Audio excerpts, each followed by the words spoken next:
Before we start, this episode of Gayish contains information about circumcision.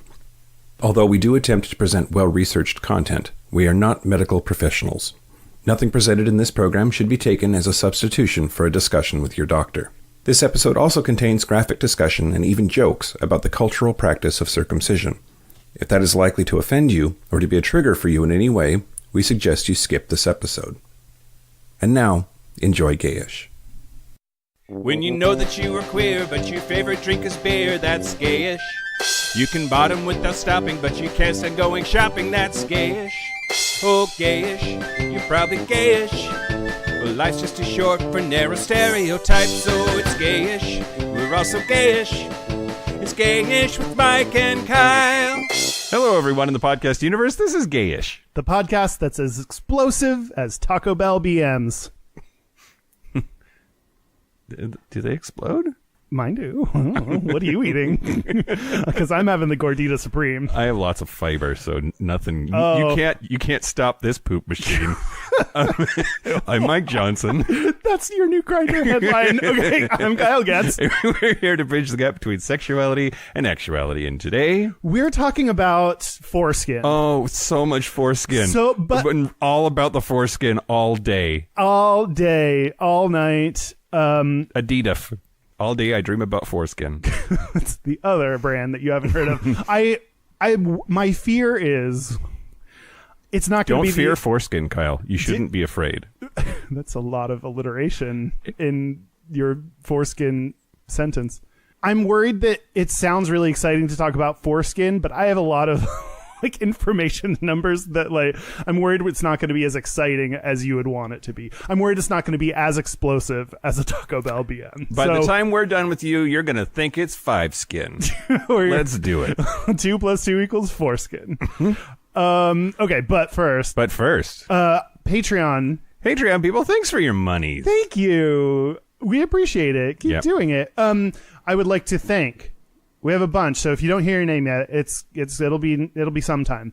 But on this episode, I would like to thank Rupert Hare, Nicholas Hyde.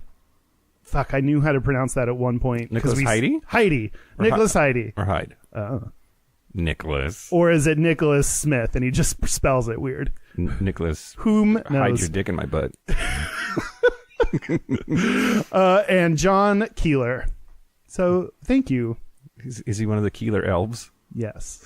He is cast out because his name was John. Their other names are like Pointy and Doofus and Rufus or whatever. And then he's like, I'm John. And they're like, boo. We're here for goofy elf cookie making elves. Well, okay. What do we do? Oh, also, before you do news. Yeah. Well, I have a correction. Okay. For you. Okay. Yep. Hit me. I've been fucking up a lot lately. So. And everybody lets me know so nicely. Yeah, they do. Mm-hmm. That might have seemed sarcastic, but you're being serious. Oh yeah. Yeah. People are really nice. People know that. Do they? If they listen to the show, they know. Oh, I assume if they listen to the show, they assume everything we say is sarcastic. Oh. So I just wanted to clarify. No, if it sounds like sarcasm, I'm probably serious. Oh boy. It's getting confusing. The layers to this podcast that I didn't even realize we had. Okay. Yeah, we're like an onion. We're like an onion. We'll make you cry. Half the people like us. We're real good with nachos. We're white. Okay. Great. Okay, so what you said that elicited some reactions. Actually, we got a voicemail. Yeah. And I don't know if people know this. This person clearly did because they were talking very quickly to fit it into the 3 minutes. We have 3 minutes before our voicemail cuts out. So I'll play at least a part of the voicemail that he left. I can play it. Play it for us, but then I'll cut in here. Hi, this is Sean calling from Colfax, Washington, not far from Mike Johnson Road. True story. Okay, I'm just listening to your style or fashion podcast and had to say some things. I could write this down, but this is a lot faster, right? First of all, your new theme song is great. It fits your show way better than the other one did, which is, it's kind of a nice touchy-feely song, but didn't really kind of seem to fit your thing. That new one's fun. I hope you change up verses from time to time because it's something you guys can come up with because that's kind of funny. Also, your This break song is great. That thing's so catchy. I was listening to Fresh Air the other day with Terry Gross, and Terry Gross said, "We'll be right back after this break." And I immediately think, this is the part where Terry Gross takes the breaks. So it's in my head all the time. All right, you're talking about underpants. You know, the Calvin Klein models and all this and that and the appeal of the whole thing. Well, first of all, there's probably way more straight guys in America buying underpants or wearing underpants than gay guys. So even if there's a gay dating, it's probably not going to be their whole thing. And I believe I read somewhere that with straight guys, now this might be an older statistic, but that usually it's the women in their lives who buy them their underpants. I think so there's going to be some appeal there.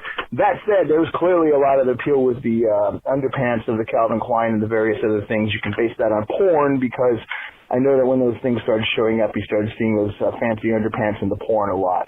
You also guys started to think about gay equals disposable income. I believe that's been a disproven fact. You guys should look into that. You maybe do a whole show on things that people think about gay people that aren't true.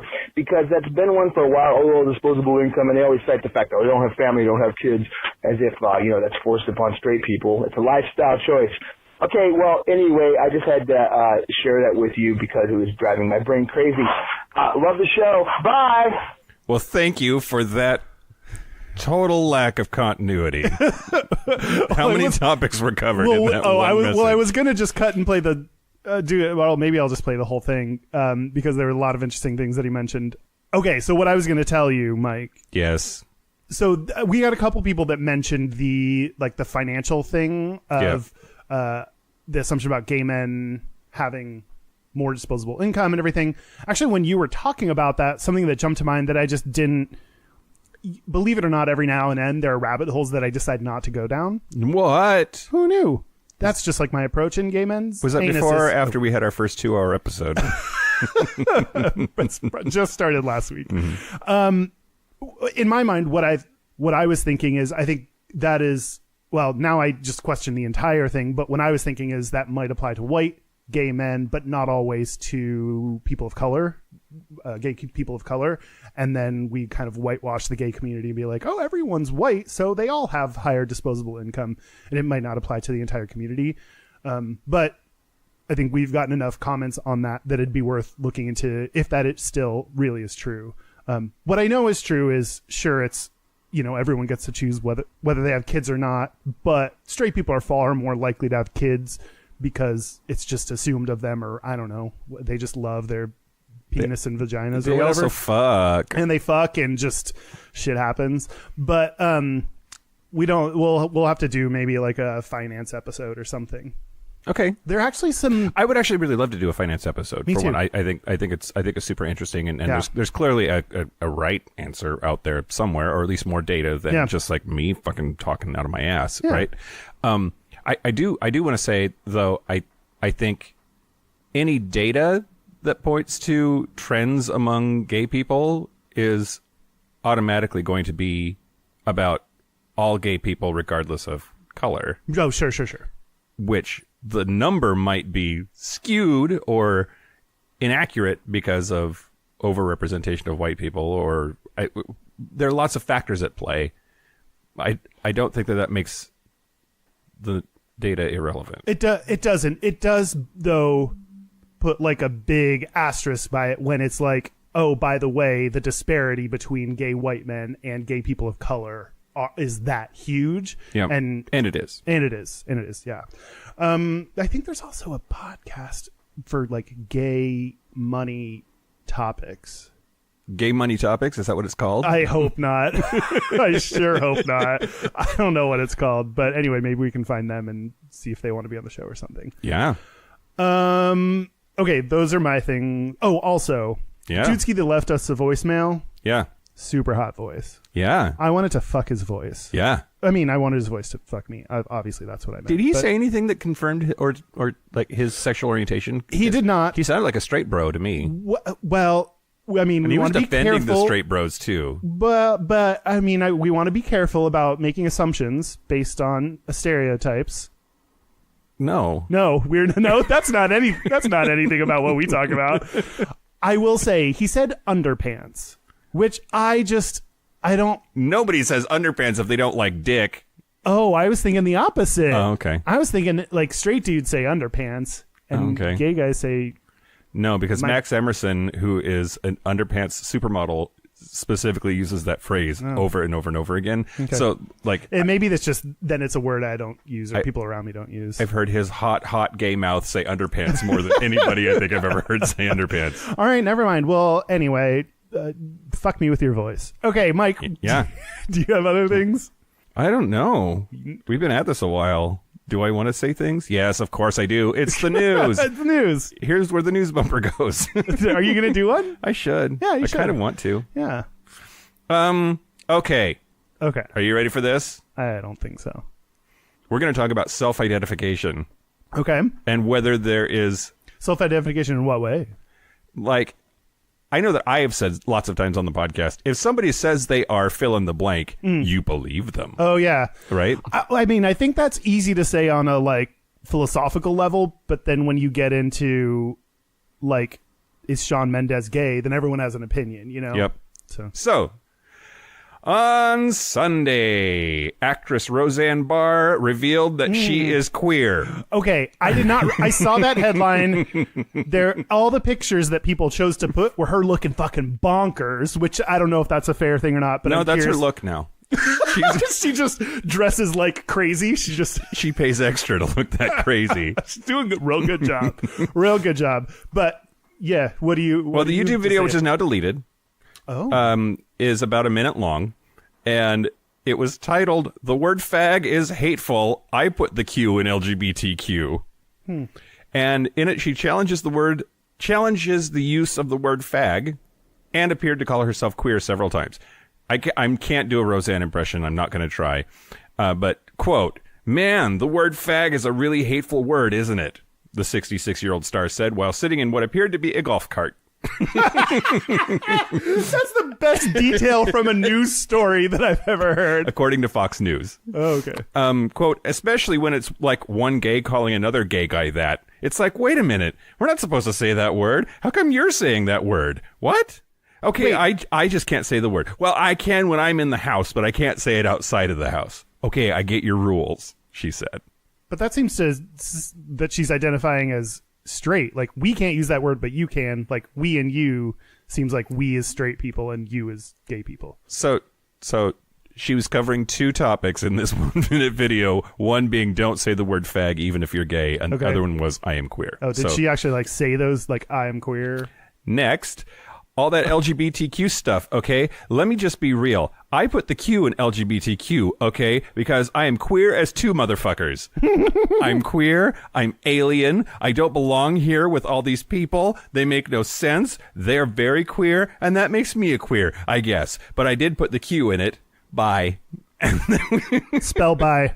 B-Y-E. Oh, okay. How do you know? It was a YouTube video. Yeah. It was a YouTube video in a golf cart. Just, oh my God. Well, when you say I'm queer, also I'm an alien, that I support whatever. If she's queer, great. I still think she's nuts, but she can be a queer nut. Crazy person? Yeah. But when I hear someone saying like, oh, I'm an alien, that reminds me of the argument people make with trans people where they're like, oh, well, I identify as a truck. And you're like, you're an asshole. No, you don't identify as a truck. Well, and I think that what she's touching on is that the word queer has been co-opted to mean the Q in LGBTQ when it, for a very long time, just meant strange or different. Yeah. Right? That's what I was thinking. Like, if she doesn't like the use of the word fag, then that means she doesn't. Some people have very legitimate arguments or reactions to the word fag, negative reactions, which I understand, but hers seems it's especially to be offensive to British cigarettes, just so you know. They hate it. They hate it. Why did you take our word? Call them mouth sticks. Burning mouth sticks. But if she's someone who doesn't like, newer adaptations of words, then she also, that would mean queer, she's thinking of older interpretation of that, which is just weird or odd. She also is crazy. She's also crazy. So expecting her to have a reasoned, logical stance is pretty brave. Yeah. If you think that. Okay, enough about her. Did I make more assumptions about the logic behind that than really? All right. I thought it's really interesting. I'm curious if that she supported that with any actual yes, I confirm I am queer in the meaning of something gayish. I'm going to try to follow that story and let you know. Okay. Moving on. Okay, I'm just going to read this, and then you can cut it. Okay? Great. I can circumcise it? Yep. Okay. Are you a fan of history? You're not. No. No. Do you like reading about what it was like to be gay centuries ago? Oh, yes. I know, I sure do. What are you reading? Okay. That's why I was so happy to learn that you could bottom like a rock star for extremely attractive guys with impressive physiques if you were a member of the Nordic Vikings. So the Vikings were around from the 8th century to the 11th century, and they came from Scandinavia. I'm not just going to read it now. I got tired of reading it. So now back to normal. Great.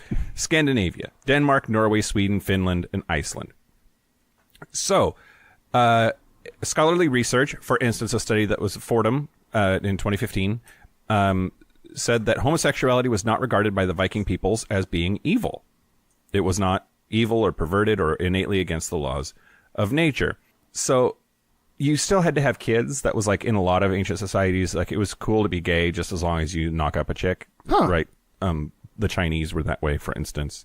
Oh boy. I mean, I feel like it's fine, but like saying the Chinese just sounds so horrible to my ears. Like, it just doesn't sound.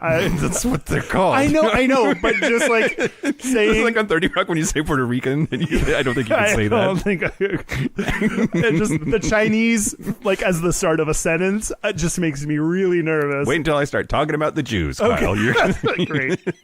Okay, so. In Viking training, they had this thing called a rope line. And when they were getting ready for a raid or a sack, when they were going to go and attack a city, warriors would battle one another using wooden swords and shields. Typically, such training sessions contained clades, which is a measurement that means 20 men. So 20 dudes would get together and practice before they were about to go attack a city. I've been involved in a clade or two. Yeah, I know you have.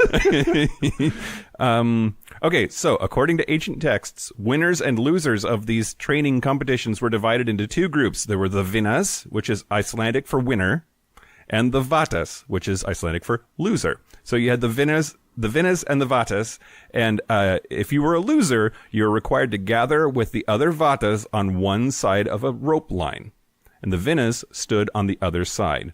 If you were a loser, you were required to get on bended knee and petition the Nordic god Freyr for guidance. Your goal was to pray for his intervention to become stronger and more agile. After the prayers were over, the action began. The winning Vikings would step over the rope and grab the losers at will. Resistance was not part of the dynamic. And if you were a losing Viking, it was pretty much guaranteed you would willingly take the essence from one or more of the Vinnas. Yes, that is cum. That's what we're talking about. Essence. It doesn't roll off the tongue like cum, but like still. The choice of how that would happen was entirely the winner's decision. They got to decide how you were going to take their essence. If you were particularly bad during test battles, it was not uncommon to have 3 or 4 Vinnas on hand, making sure you got plenty of God's ambrosia. Jesus! And here's the thing. To waste 1 drop of milk was considered highly offensive to Freyr. So it all had to be either in the mouth or in the ass. You're just reading like transcripts from my weekend? You're just like, this sounds like history porn. Like you're just reading someone's like sexual history fantasy. Yep. The ancient texts tell us that losers eagerly took in the winner's offerings. The reason was simple. They wanted to capture their energy channeled through Freyr, the god himself. So Vikings did not see man-on-man action as naturally wrong, and therefore there was no punishment. In fact, this was an opportunity for renewal and restoration. You were helping to make the weaker people on the team stronger by having them eat cum. So, eat. Or take it in the ass. I think that was also. That seemed like they didn't have much of a choice. Yeah. I'm so erect. What? Okay. Not that I'm complaining. Why is this under the news section? Because there was a study by Fordham University. Oh, this is a recent study or something? Yeah. Well, it's kind of like a survey more than anything. Of whom? Of whom? That's the one time it actually fits. Of whom? of the Vikings and their thoughts on homosexuality, and this was just the most exciting chapter of that study. But you said this is from history. Who did they survey? Aren't they all dead? It's not like a survey of various texts that had got to do it. with the Viking position. They didn't send out a email to like old Vikings and be like, really hope they filled it out. They called Miss Cleo and they got her involved. Yeah. Call me now for your free reading of the Vikings. And then she just immediately starts masturbating because she's so turned on. Oh yeah, give me that sweet nectar. I'm going Jamaican. I don't know if she is. She is. It might be okay. She was from Brooklyn. That was an invented accent. Okay. Then I feel less bad. One, call me now. Man, I wanna lose so hard to so many people. Two, the downside of this is like it seems to perpetuate the idea that the loser is the receiver. Yeah. The loser is the one that takes it, which one. Well, I'm in the middle of a one. So 1A, I would argue they're the winner. I would argue they won all along. But B, I mean, they're getting that good man juice. They're getting stronger. Sweet nectar. They really have won. My powers do strengthen after receiving so much of Friar's blessing. Friar's ambrosia. Sure. Was one of the phrases. Now I'm making up my own thing, but like that's really. I mean, I think that can show. So clearly, they weren't doing it with the idea of what's good or bad. That seemed to be. It all speaks to just many ways where people that like the bottoms are the ones that are the losers, or the like the tops are the stronger ones, or the more masculine or whatever. Yep. So it doesn't surprise me that like I was worried you were going to say like a lot of times in history, like, you know, you win and show how you're better than the enemy by raping them. Yeah. Well, and so the what's interesting about this is, at least in some sort of fucked up Viking way, it was consensual. Like that's what it sounded like. That seemed like they all. It's like, agreed give me that good man gravy. Yeah. I want to get better at fighting. I would like to count the number of cum euphemisms that have been used in that news story, because I think it's like up to 17 now. Because that's amazing. Yeah, Viking splooge. But 18. That wasn't a good one, but it's there. What's some of that eggnog? It's real fattening, but it's worth the calories. Totally. Totes. Yeah, I mean, like, historically, the problem with sodomy has often been that the bottom, it's not that they were taking it in the ass, it's that they were allowing themselves to be dominated. And that's not masculine. And I mean, so you're super right that it's problematic. I just want to validate that. Yeah. And But they didn't. The interesting thing is, like, from our perspective, we can look at it like that. But they weren't thinking like, is this a problematic behavior? Is this correct to be accepting their juice in the caboose? Can you imagine if this was a thing that we kept doing too? That like it never left our society, and like college football teams would have tryouts, and like the varsity would like Mike, have stop. to jizz all over the JV team. I've never you have to stop. I've never come hands free, but I'm getting so close. You gotta stop. Oh my god. Okay, I'm less worried about the rest of my boring numbers because we've given you all you can handle in that news story alone. Great. I think we should move on. Okay, great. Fine. As Dr. Krieger says in Archer, I can only get so erect. Fine. Sure. If you don't want to hear about Nordic cream anymore. Oh my god, no. I'm doing so much research later. Okay, great. Last news story, but not least. Just a couple of days ago, on the 19th, Academy Award-winning actress Charlize Theron revealed that her oldest child is trans. 7-year-old Jackson proclaimed her gender to the actress at the age of 3.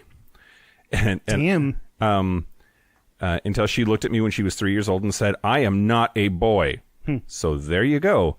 I thought she was a boy too, Charlize said. But I have 2 beautiful daughters who, just like any parent, I want to protect and I want to see thrive. They were born who they are, and exactly where in the world both of them get to find themselves as they grow up and who they want to be. It's not for me to decide, she said. My job as a parent is to celebrate them and to love them and to make sure that they have everything they need in order to be what they want to be. And I will do everything in my power for my kids to have that right and to be protected within that. That's awesome. I mean, okay. I was going to say not to nitpick, but it's definitely to nitpick. Like, that's super awesome. Great that she's supportive. Great that more, the more people that are in stories like this that can show like a way of reacting to your transgender daughters, like just being like, yep, great, is awesome. But I always notice when she says something like be who they want to be, which is like, again, I get like what Instead she's of be saying who comes, they are. Exactly. Like, I don't want to be a boy, so I'm a boy. Like, I just am a boy. Like, that, it's who I am. So I think that is to say that that's super supportive and that's awesome. And I look forward to when the language we use is not that it's I'm going to become someone or change something or I want to be a girl or I want, like, it's just, we recognize that that's just, I think it's less about, obviously her intentions are really great. I think it's less about that. And more about just our natural assumptions about what gender is. And it's, you have an innate gender that usually does, but doesn't always match your genitals. Yeah, I agree. I also think that at least in this particular instance, she's talking about the support of parents in general, and there are lots of things that your child can decide for themselves that you still want to support, right? Like, what do you want to do when you grow up? Yeah. Where do you want to go to school? Do you not want to go to school? You want to join the military? Like, what? Like, there's also those things. But even comparing it to those kind of decisions, like, yes, you should still love your child no matter what they want to do, even if they want to join the military, even if they want to go to college or not. But those are all decisions that you're making. Anyway. Yeah. I know. I'm nitpicky. Yep. I'm surprised. She's also been a longtime ally. This article reminded me that she was on record. In 2012, she publicly vowed not to get married until same-sex marriage was legalized. Do you remember that? I don't. I don't either. Made a big impact. Great. I mean, we've said time and again, we are just two people talking about the stereotyping things we remember. So maybe you, the listener, remembers. I'm surprised. This is something we should just at least mention that we're going to be watching is the Supreme Court is supposed to be taking on the case of does the current title mean that you can, what is it, Title 7? Title 9? Title 9? Title 18? Okay, Title 9. Does that say that sexual orientation is covered and that you can't discriminate based on sexual orientation? They're supposed to be taking up that case, and that's a big news story that we're going to be following. Yep.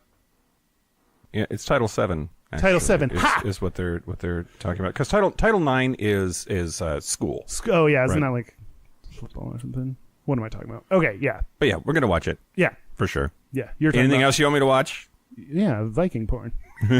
We're all gonna be watching. But Dan, what are you looking at over there? Viking porn. Okay, that's fair. Dan, wait, you can. I give you permission to unmute. Thank you. Yeah, enjoy this because it won't last long. Apparently, people like you. That's small handful, at least. Yeah. At least, a vocal minority. You don't know that. So I guess, like, I don't know. I'll try to give you more airtime. What's up? Well, you guys have given me. Okay, that's enough. Stop. I was gonna plug Patreon, but I'll just no. It's too much. I'll do it for you. You go back to your porn. Is that what you do? I can see your computer now, but usually can't. Do you usually watch porn while we're talking? Or is this just because of... Go ahead. No. What I usually do while you guys are talking is take notes about what you talked about, and then sometimes I try and get ahead of getting Instagram images posts? to put on the Instagram posts, and so I thought I would try and find some. Okay. So your Viking porn. Your research photo. is actually your porn research is actually gayish related. It is. I appreciate that. I'm doing my job. And there's damn well, there's no law against doing your job while erect. That we can't regulate that, and we shouldn't. If you I believe that's what the Supreme Court is that's going to what be they're weighing in on, right? Can we fire people for being presently erect? If you haven't seen the Instagram, Dan has started posting Instagram, which is why people have commented on Instagram that it's getting a lot better.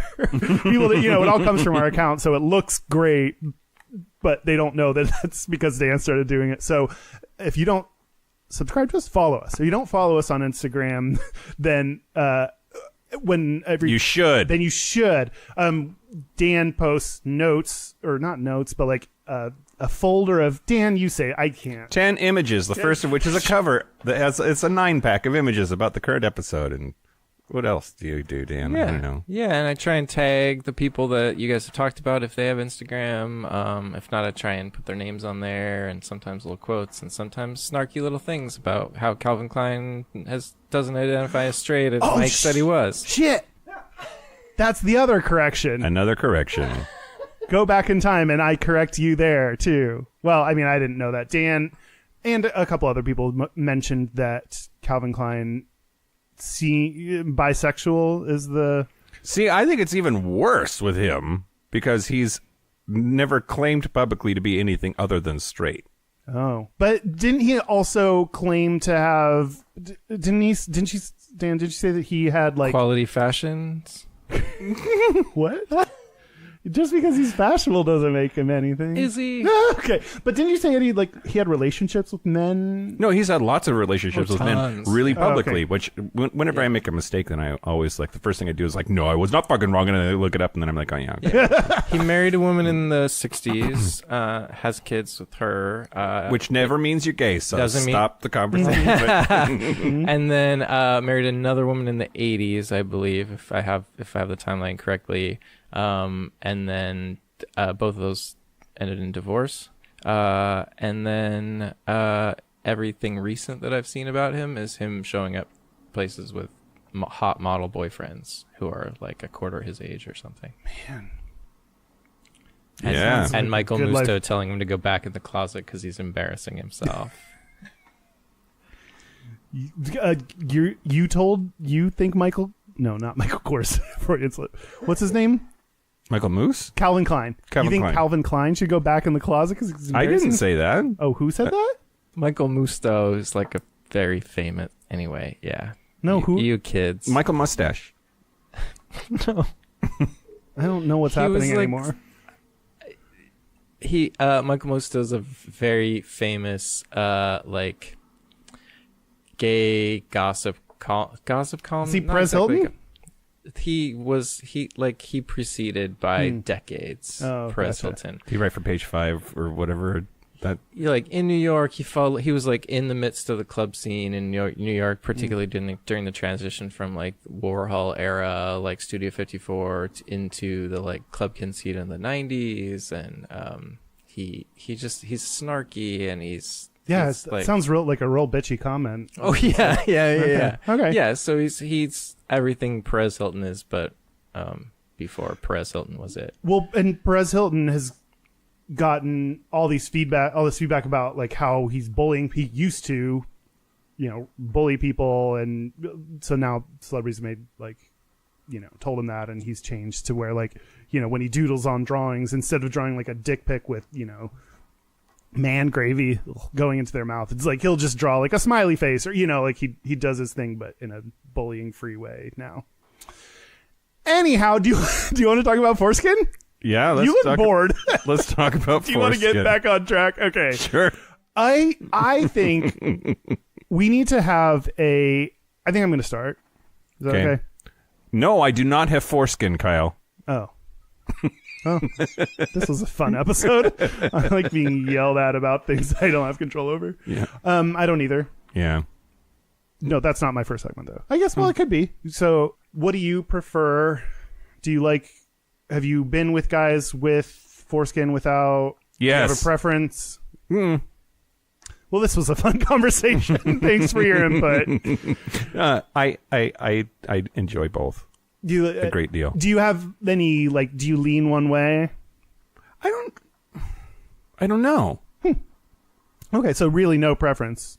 You just love dicks. Yeah. Any shape, size, or anything about them. Yeah, I mean when a penis is with foreskin, if it's in my life, you just want any dick any dick near you.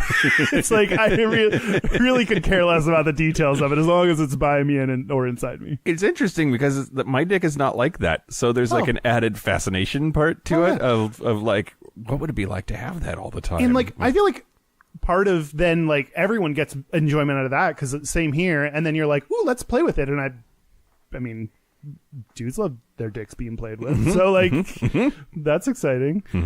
I would say I'm the same way. I think people that don't like it's Dan, you might have to I'm getting distracted by the porn on your no that's me. I just like saw some like a pile of dudes and I automatically was like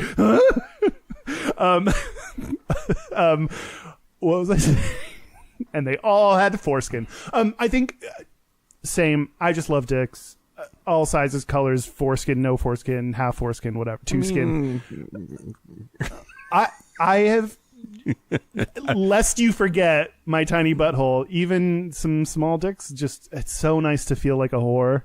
Just to be like, I can never just slide them in, but when I can, I'm like, oh, I'm such a slutty, awesome bottom, you know? It's kind of nice. That's not what we're talking about, though. But I think I lean slightly towards the foreskin. Okay.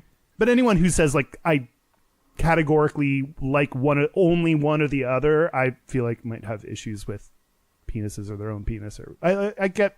I mean, on the apps, especially, anybody who says that they're categorically know this or only that, they have issues. Yeah. Which, I mean, you think of that, you know, no blacks, no Asians. That tends to be what we think about. No femmes, only Latinos, only giant dicks. Yeah. Like, and you're like, it's great. I mean, it's great to have preferences, things you like, and all of those things are a variety of things you might like. But to just like say you only like an entire thing and you don't like an entire thing is like, do you...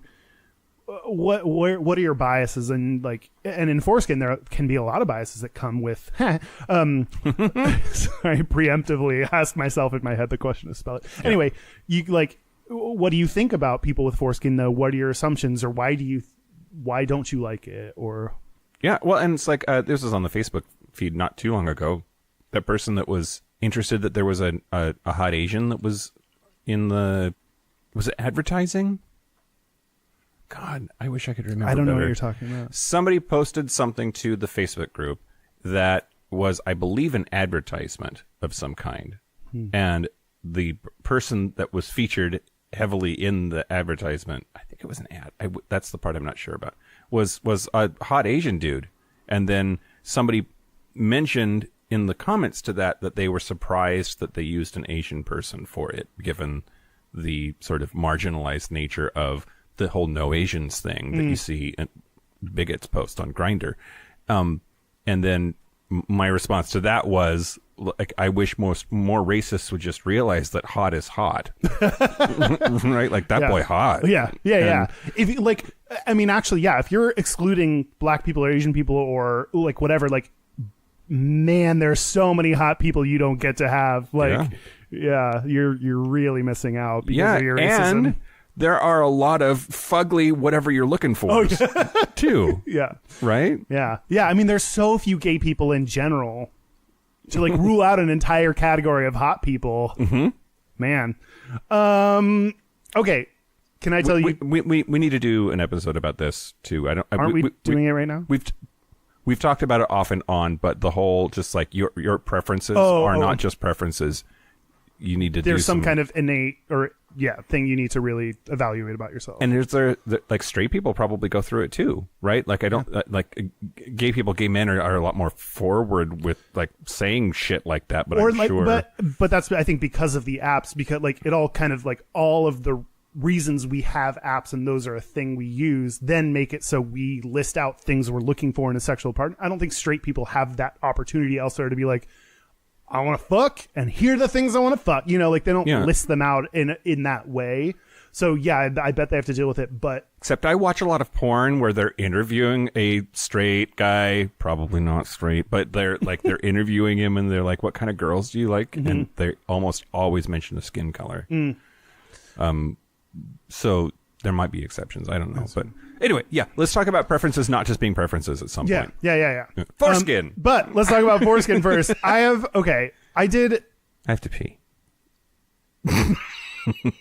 If you had foreskin, you could just wrap it around your penis, tie it in a little ball, and then pee into it, and you just save it in a little balloon right there, so to empty out later. I don't think that's how that no. works. That's one of the benefits of foreskin. Real thing. Whoa, no. Okay, what?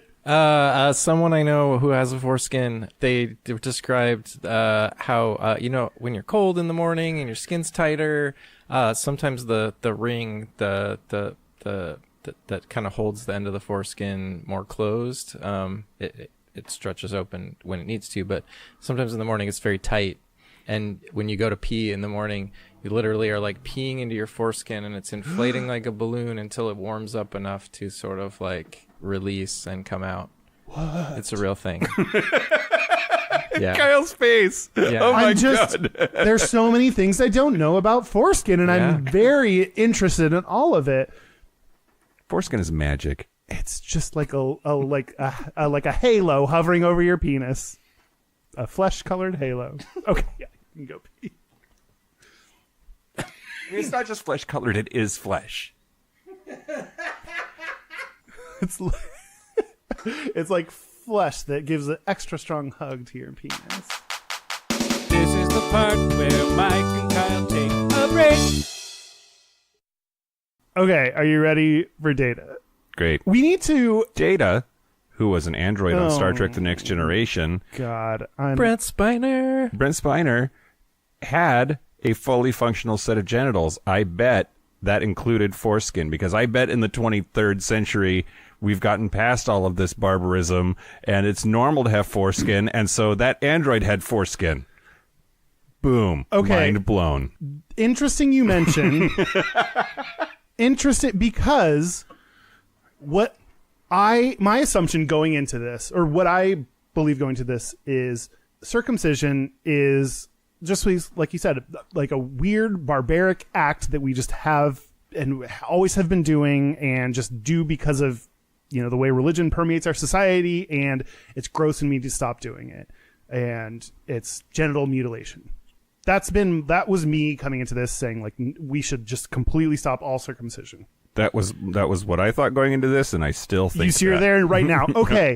Well, let me show you why I've been. This is I think the longest I've spent researching, and I have. Yeah. Okay. Here we go. It's fine. Also, I think we need to do a disclaimer. If you didn't already hear it, then here's your disclaimer of like, I am not a medical professional. I'm going to give enough data and like. I thought maybe because we were going to do quite a bit of talking about baby genitals that we should do before we start. Before we start. Oh, mine was around data, and we're not doctors. Yours is around like we're going to talk about baby dicks. Mm-hmm. Okay. For both reasons. Just Pedophilia, watch yourself. episode 80. Thanks for remembering that episode number and consistently referring to it. Also, I read an article about circumcision trauma, that there's psychological damage caused by circumcision for a lot of people, and that maybe it's a trigger warning. Is circumcision a trigger? Anyway, go ahead. Sorry. I mean, I don't know. Probably. Hey, Kyle. Hey, Mike. I got drunk. Okay, great. This will be fun to talk about this data with you then. Okay. So don't use the long and short of it, don't use this information as medical advice. The longer and or shorter, because that works for some people. Okay. Here's what I got. It's a lot. Hold on to your dicks. Okay. Let me first give you just kind of a worldwide quickest summary I can of kind of what the state of penises are. Okay, great. A state of the penis. If summary. I promise not to be all Mike about it, can I guess? Oh, yeah, sure. Okay. Hit me. Oh, do it. Oh, I don't. No, you can't, because it's just, okay. So, important things. Circumcision is nearly universal in the Muslim world, and in Israel because of religious beliefs of the majority of Muslims and Jews. Yeah. African males are often circumcised. Let's see, 62% of African males are circumcised. There are a lot of reasons why, but often it's part of a tribal or religious custom, and increasingly, particularly in Southern Africa, because of HIV, because it's viewed as a way to prevent HIV. I'll talk about U.S., so just put a butt plug in that. Okay. The rates of circumcision are much lower in Europe, Southern Africa, most of Asia, Oceania, Latin America, and then countries that have seen declines in circumcision in recent decades have been Australia, Canada, Ireland, New Zealand, and the United Kingdom. Great. That's the biggest. That's me taking a giant Wikipedia page and narrowing it down. Leave those baby dicks alone. Maybe. I'm not. Go ahead. I changed from being like definitively to not sure. Wow. Okay. I know. So you do have to open your mind, and your foreskin will follow. If you're lucky. Oh, I mean, so I think for us who are, I mean, we've all said that we are on the, don't circumcise train. We have to open ourselves up to, let's look at the data. I think on the same side, like circumcision in the U.S., I'm going to get into the U.S. now. It's just such a common thing that if you are cut or believe that you should be, open yourself up to other ideas. So everyone just really just wait. Are we gonna get hate mail about circumcision? I don't know if they do. That's fine, because I'm trying to prevent the information. Present. That was a weird slip. Present the information and then tell you my opinions about it. But at least you can decide based on the data I show. I mean, there are fine people on both sides. Yeah. So you mean fine as in attractive, like physically fine, physically attractive people? I was making a joke about white supremacy, but okay. Oh, I get it. But there might be. What I think is this actually there might be. Okay. Any hoomsels. Okay. Now I'm going to get into the U.S. because that's what I did a lot of research on. I'm sorry. That's a lot of personal research in the U.S. I really done studied by Kyle Getz. my own personal penis and those around me and have really enjoyed it. Roughly what percentage of your sexual encounters have been with men that are intact? Men that are intact. Oh, does that mean with foreskin? I was going to do a whole thing about this. I don't know if now is the time for it or not, but go ahead. Why not? Oh, I think that we should start saying intact. Because any other thing that you say, uncut, uncircumcised, implies that cutting or being circumcised is the norm. You're fucking born uncut. You're intact. You have not had your genitals mutilated by a doctor. Okay, not that it's to the same degree, but it's like people that hate unsweetened tea. It's like, well, no, it was tea and then you sweetened it. So unsweetened tea is tea. Again, doesn't have the medical implications. But I get what you're saying. Yeah. Intact? Intact. I don't know if I could say that. I also thought about how do we talk about this from a trans-inclusive perspective. So I think we should, instead of saying men, I think we should be saying people with penises.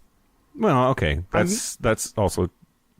You're right. True, but difficult. It just in the number of words that I will have to say. Right. Which maybe is worth it. Maybe that's a petty. It'll be a 3-hour episode. Well, we haven't even gotten to any of the things that I've said yet. So, okay. Well, and we got off on the tangent about intact, which then I forget what I was commenting on when I said that. Oh, I mean, how many, what percentage of your sexual encounters were with intact men, would you guess? I probably, here in Seattle. Well, I mean, I've had sex before Seattle. Okay. And outside of Seattle, because I travel. I get around. You're defending your sluttiness with just passion. Well, you limited my sluttiness to Seattle, and I wanted to tell everyone I'm a slut everywhere. Okay, great. Always have been, always will be. I'm a hoe in different area codes. I would say like maybe 25% are with intact men. Mm-hmm. Intact people with penises. Mm-hmm. Mm-hmm. What about you? Well, I was going to guess half. Really? For me. And then I was trying to think about why maybe that is. And I think it's because my sexual history, people of color are overrepresented. And I think that people of color tend to be circumcised less, and that has skewed my sample. I actually have data about this. Okay, great. Circumcision rates in the last decade. So I've seen data all over the place. So the specific number, don't necessarily trust that. It's more the relative amount, because different data puts it at different studies. So circumcision rates for white men, one source said it's been 91% in the last decade. Whoa. It seems like a lot. So I'm not convinced that it's 91%, but again, I'm more the relative thing. For black men, they said 76%. Yeah. And for Hispanic men, 44%. Wow. Yeah. Okay. So regardless of if the exact number is true, I think the relative number we can believe, or at least, with my limited but vast personal sample size, that does check out. Okay. Yeah. Does that for you? Yeah. You just talked about how I'm within the margin of error. Yeah. You're plus or minus 2%. Okay. But, so U.S. trends, from the National Hospital Discharge Survey. Gross. Discharge. Get your discharge cleared up. We're talking about guys. foreskin, and you're going to talk about discharge. I will talk about mucus later. But so this is important to know that this is hospital. Mm-hmm. So it's like you're leaving a hospital, which is not always where circumcision happens. But at least that data that we have from 1979 to 2010. Wait, not all circumcisions happen in hospitals? Oh boy. Oh, you were being sarcastic. Okay. Do you know what a moil is? Yeah, I got one removed because it looked cancerous. It's a Jewish word. It sounds, or Yiddish or something. Yeah, it's the Jewish guy that cuts the foreskin off of the babies, not at a hospital. He just walks around with this, with the, I forget what it's called. It has a name. Scissors. No, it has a name. It's like this, guillotine, miniature guillotine for foreskin and foreskin ectomizers. And they don't even necessarily clean it between babies. They just go on a dick chopping rampage. And but okay. We do need that trigger warning. If we were wondering if we needed that trigger warning, the phrase dick chopping rampage is gross. Dan, you have a disgusted look on your face, which means tell us what's happening.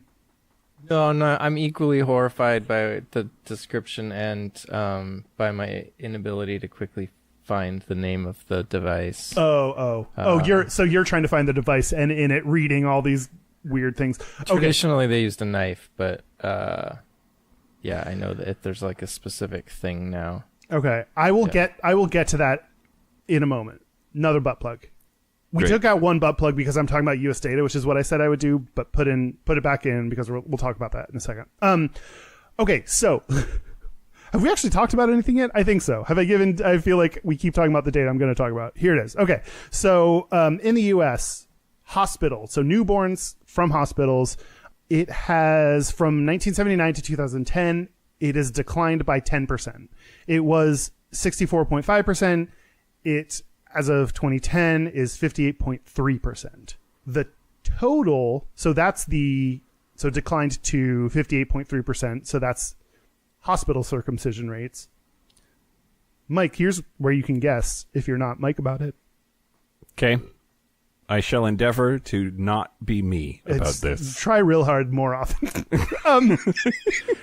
But what do you think is the total number of circumcised men in the U.S.? Not a number, but a percentage. Percentage. Oh, percentage. Yeah. 74. Yeah. That's right on. 70 to 80%. Yes! Motherfucker! Your personal sample size is relevant. It does match the overall. So if 58% of newborns, as of recent data, are circumcised, the total number of circumcised men is somewhere between 70 and 80%, depending on which study you read. So that's a difference of, 10, 20%. That meaning those people circumcised outside of the hospital, which that's a lot of people. That's problematic. That's bad. Okay, that's something we'll all agree on. I think by the end of it is that's bad. Yeah. Any umsels. Okay, so those numbers that declined by 10% is actually, it declined in the 80s, went up in the 90s, and declined again in the 21st century. Those changes have matched decisions or like recommendations made by medical professional organizations. One example that seems to line up really well with this data that one article gave me was the American Academy of Pediatrics, so the AAP.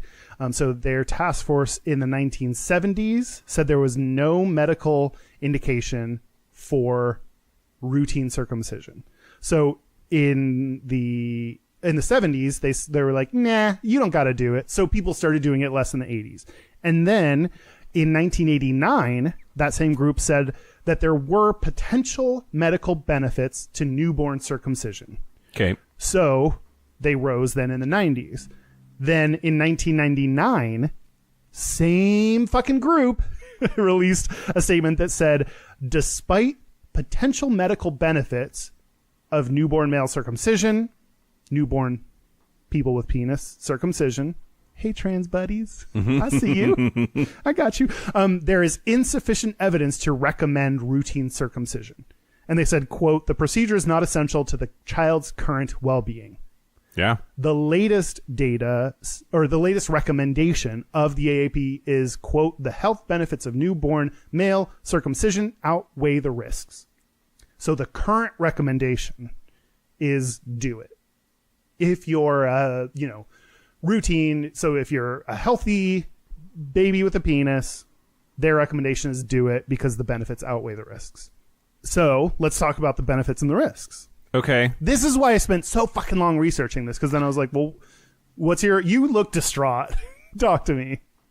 Well, okay, so one big piece of evidence I think that we have that you don't need to circumcise is the however many thousands or millions of years we existed before we started doing it. Like, nature is real good at shit, and is real good at, like, having penises and vaginas that do the right thing at the right time. And it seems like a failing of modern man to sort of question the genius of evolution to decide, hey, nope, not good enough. We need to cut that shit off. I mean, then again, we have an appendix. Like, that's true. So my point is that is not concrete evidence that it needs to be there. We also leave your appendix in until it's a problem. True. Yep. Totally.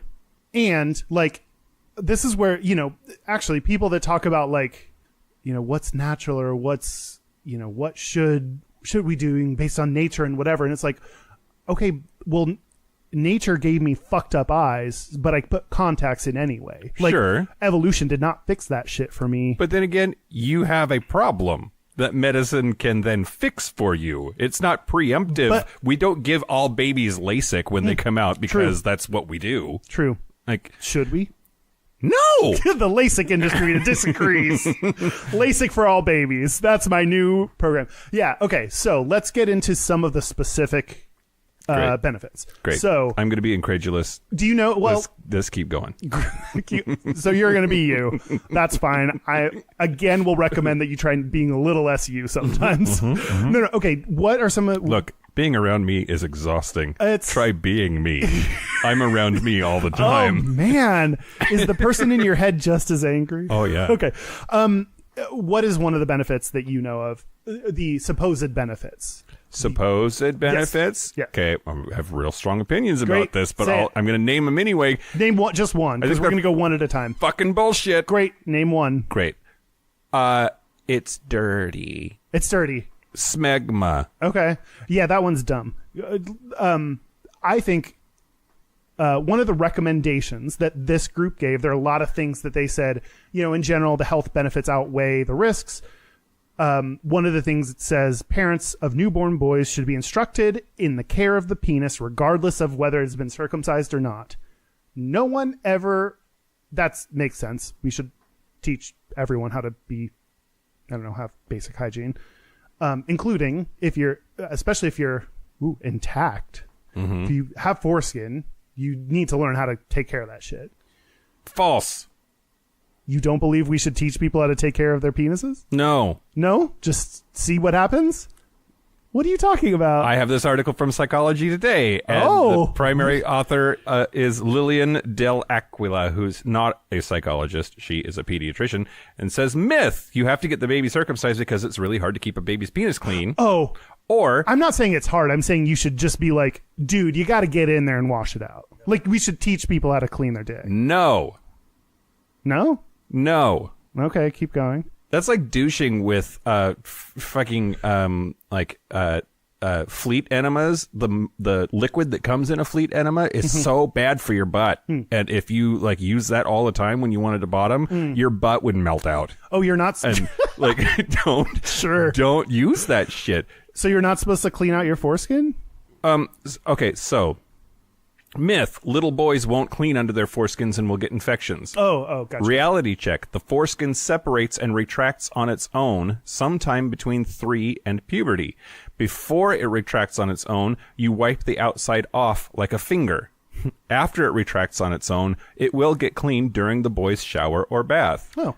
Once a boy discovers this cool new feature of his penis, he will often retract the foreskin himself during his bath or shower, and you can encourage him to rinse it off. But he should not use soap, as this upsets the natural balance and is very irritating. There is nothing special that parents need to do. Most little boys have absolutely no problem playing with their penises in the shower or anywhere else.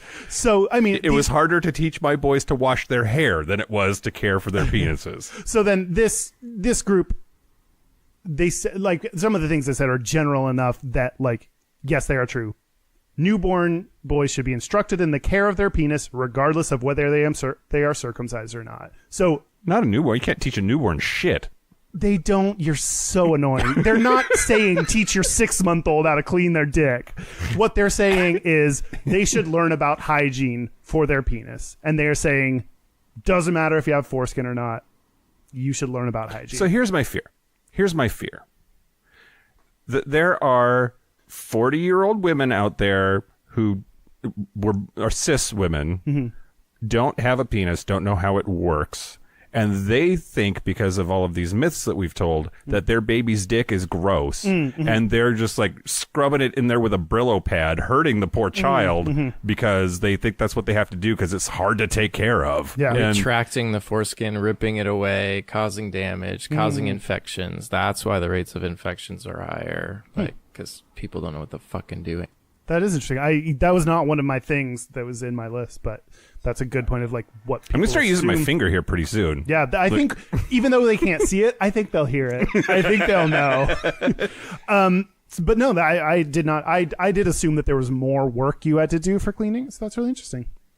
What are the other supposed purported benefit? Ooh, we're testing out this purported benefits of circumcision. I have heard the boy needs to look like his daddy or he'll have questions. Oh, interesting. You're talking about a lot of the more like psychological. I mean, you referenced psychology today, and like some of this. Yeah, I think the look of it or what they're used to is going to be a huge factor that we need to. This I don't have data on, but just is a huge factor in like, oh, if a lot of people are already cut, so we assume that they should look cut. I never compared my dick to my dad, by the way. Oh, I did. I had that terrifying moment that I think a lot of 4, 5, 6-year-olds have where they're like, oh my God, it is gigantic. What's... Oh, I mean, I guess so. I took showers with my dad when I was a little kid. And you don't remember thinking, my God, what is that thing? I mean, I guess I remember being like, penis. I don't know, but I never like, I don't think so. All right. But then again, I don't want to get into my dad. I am cut, so you make whatever assumptions you want. But like, yeah, I guess that could be a question. I think you don't want to say if your dad has foreskin or not? No, that's weird. Why is that weird? That's just weird to say. That's interesting. This is interesting. I don't want to talk about my dad's penis. I mean, you already did a little bit, but because you made me. I didn't choose it. I think the appearance of it, that is a big reason. But one you just need to get over. Like and this is me too. I'm like all about just like, let's look at the medical benefits, the health benefit. Like, let's look at those numbers. So like, if you have a preference or for one another, like shut the fuck up. Just look at like, that is not a reason to either way.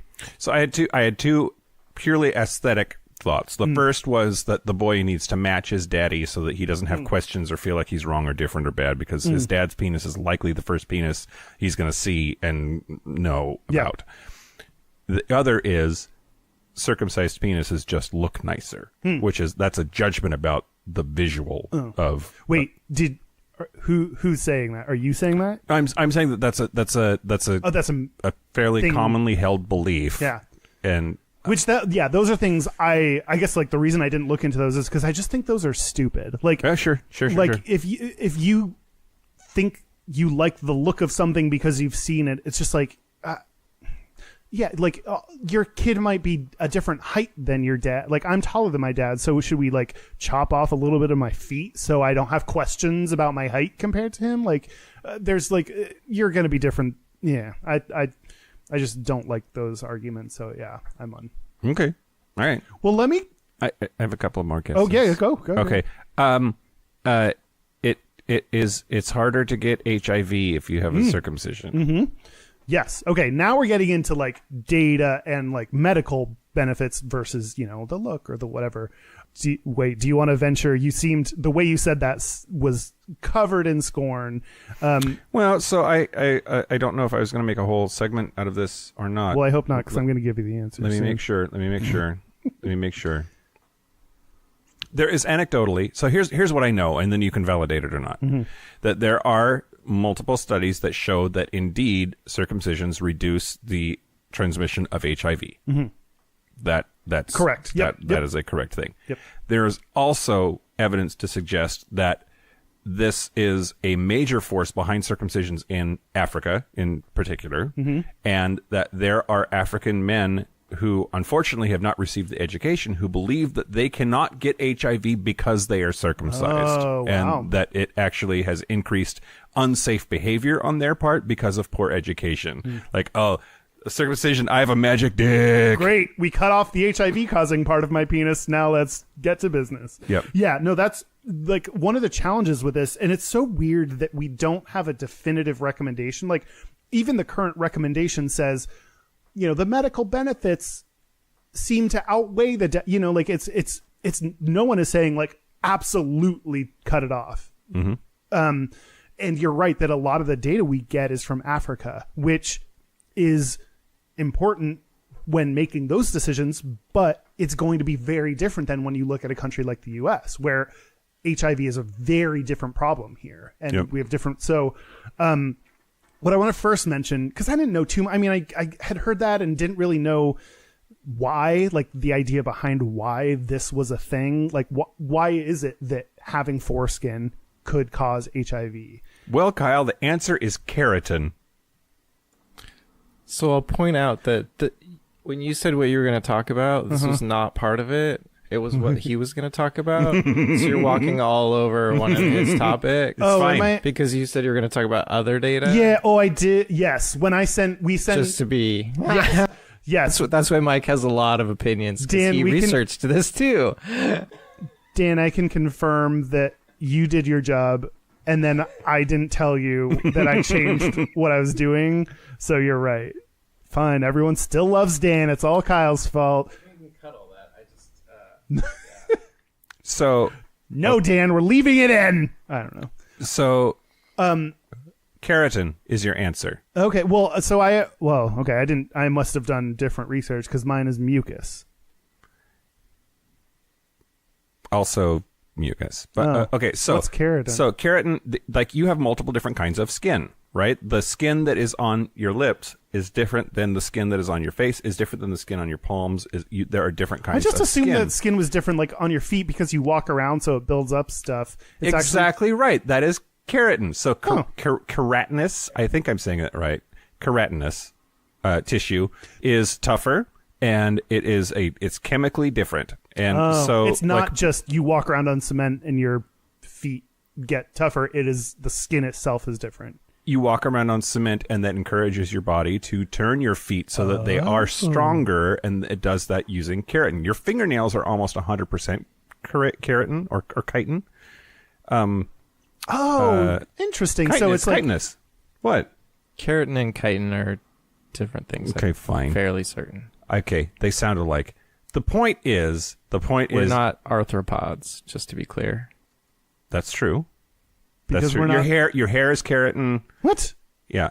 Your fingernails are keratin. Weird. I mean, is this like the 4 Ks of your skin? Color, clarity, like the 4 Cs? CH, Kyle. The 4C, and so does it in Diamond, which is my reference. What a funny, weird, difficult joke that I'm trying to make. Anyway, keep talking. So when you have foreskin, it covers the glands of the penis. That's the tip of the penis. Mm-hmm. And that allows the tip of the penis to remain protected against the elements rubbing around inside your underwear, whatever else. So it's the equivalent of wearing shoes all the time. They just got a socket that they're wearing everywhere. And as anybody who has grown up in the country can tell you, if you run around outside, I could run around in gravel, hot gravel as a kid because I just didn't wear shoes outside. And my feet were just like a keratin shield against whatever I wanted to walk across, a hot bed of coals if I needed to. Uh-huh. People who wear shoes all the time could not do that because they didn't have that protective layer that builds up. Yeah, us simple suburban folk wore shoes and rode bikes. Yeah. Yep. So, I think I'm done. I got drunk. Okay. Well, also, we're apparently interweaving segments because I have so much and stuff that I looked at. Well, another thing that... Wait. Okay, so you have this keratin that is your foreskin that helps cover. No. The foreskin is more keratinous. Oh, got it. The outside part is, but the inside, the glands of your penis, the head of your penis, does not build up a keratin layer around it because it is covered all the time. Mucus is part of that, keeps it moist, keeps it happy. But so removing the foreskin is like taking your shoes off and running around outside all the time. The head of your penis keratinizes. It becomes tougher. Got it. Because it's exposed, because it rubs up against stuff. Because. I get you.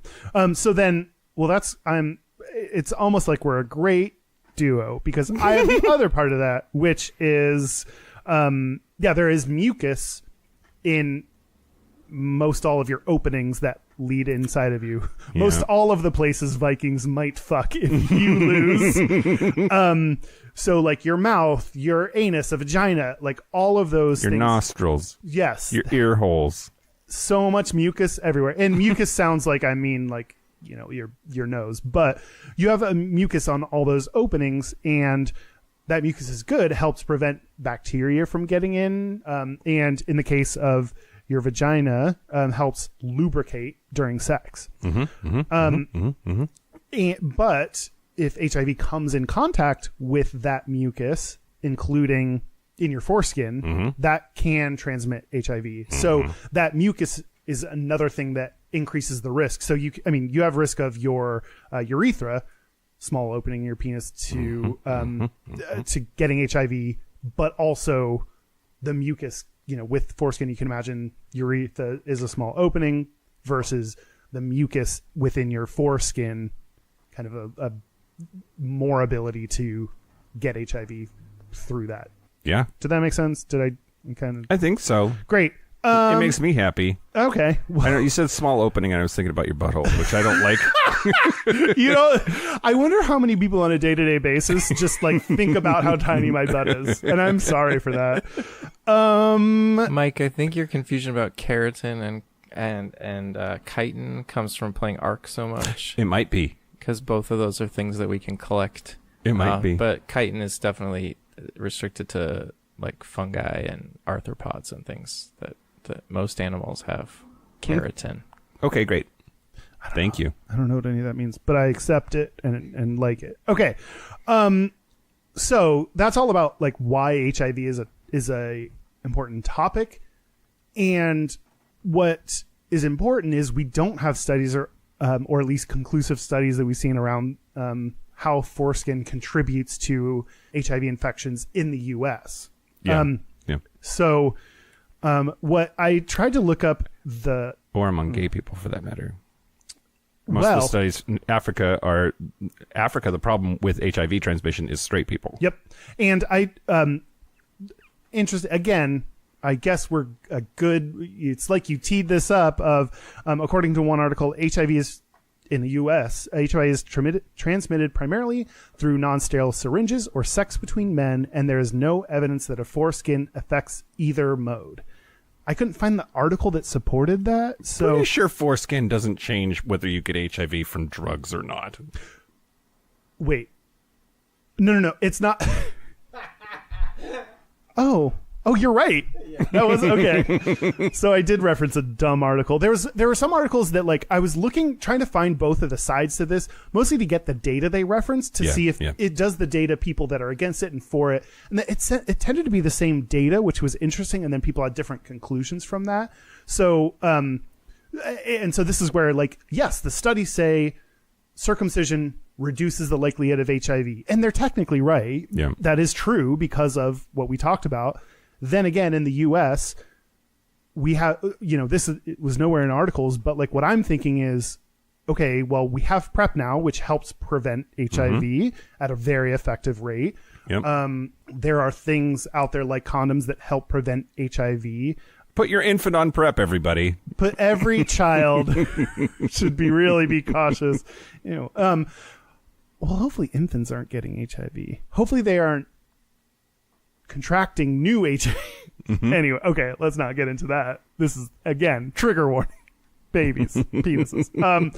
So, I mean, in my perspective, like, we have so many new tools nowadays that if that was what you were doing before to help prevent HIV, well, we have a lot of new methods now that don't involve cutting off your foreskin. Yeah. I'll just go ahead and tell you other things that are supposed benefits and kind of is that true or not? UTIs, urinary tract infections. So the general idea is circumcising helps prevent UTIs. Right. The thing to know, though, is 1% of uncircumcised infants with a penis will develop a UTI during the first year of their life. Yep. Compared to 0.1% of circumcised people, infants with penises will get a UTI. So, yes, it's 10 times more likely. Then again, just know that the numbers are so small. So that's where if you hear it's 10 times more likely you'll get a UTI. Okay, yes, but it is 1%. Well, and from my reading, by the way, a lot of the reading I did today, I kind of feel like an anti-vaxxer a little bit because there's lots of just like, damn the medical community stuff that I read through on blogs and whatnot about this topic. Like, I mean, if you're reading opinions from American medical groups, then you also have to assume that a majority of them are cut themselves. And while they shouldn't bring that into their research, I mean, they do ask a question. I mean, you can't assume that everyone does, but I don't know. Yeah. No, for sure. But in my crazy reading that I did, they suggested that some amount of the difference can be attributed to crazy women taking a Brillo pad to their kid's dick because they think that they have to be really aggressive with cleaning it because it's dirty, and that actually is giving these kids UTIs. Like, so as babies? Yes. I also think, like, something that we will all agree on is, like, I think some of this stuff is exactly what you're saying. Like, we don't talk about this, and it's it's weird to talk about baby penises, which is why we even said, like, this is a really uncomfortable topic. Nope, top 3 favorite topics for me. Yeah. Pedophiles, baby penises, and Bigfoot. It's a thing. Sure, yeah. It doesn't match the others, but it's just something you like, and everyone. So in about half of infants who contract a UTI, then they have kidney damage. So, like, if you do get a UTI, that is a big, that is a big side effect or whatever of that's important to know. So even though a small number get it, those that do, it's important. Like, you could, 50-50, they're going to get kidney damage. In adults, in uncircumcised adults with penises, the risk for UTI, approximately 1 in 3 get a UTI. When it gets to adults, they didn't say this, but I just assume that is because we need to teach more about, just more sexual education, more information on what to do.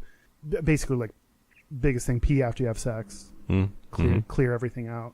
Wait, but did you say the difference? No, I didn't. So you have the UTI rate for uncircumcised adults. Yeah. But we can't compare that to the UTI rate for circumcised adults. Correct. to know if it's worse. Mike, I could have researched for another hour, but you made me start. I was cracking the whip. I know. And I liked it. S S S N M M M. You're the weaker podcaster. Get on the other side of that rope, and I'm going to give you some of Freyr's essence. Don't threaten me with a good time. No, I don't know. That was pointed out as I don't know. You're right. I don't know what the rate of UTI for circumcised men is. So again, like that's another good point of like, even when you're reading articles, you'll read these statistics that seem big, and then things to ask yourself are, okay, what's the comparison to the other groups? Like I've had a UTI. You have? I never have. I'm circumcised. You might be uncircumcised. Are you sure? How sure are you? Okay. Big side note, like that there was. Okay, I'm actually going to open it up. My section is just going to be the episode, I think, because I don't like, because this has been going on. That's fine. That's fine. Years. Okay. That's fine. One of the first like studies I got to is, I have it open. Self-report is a valid measure of circumcision status in homosexual men. Okay.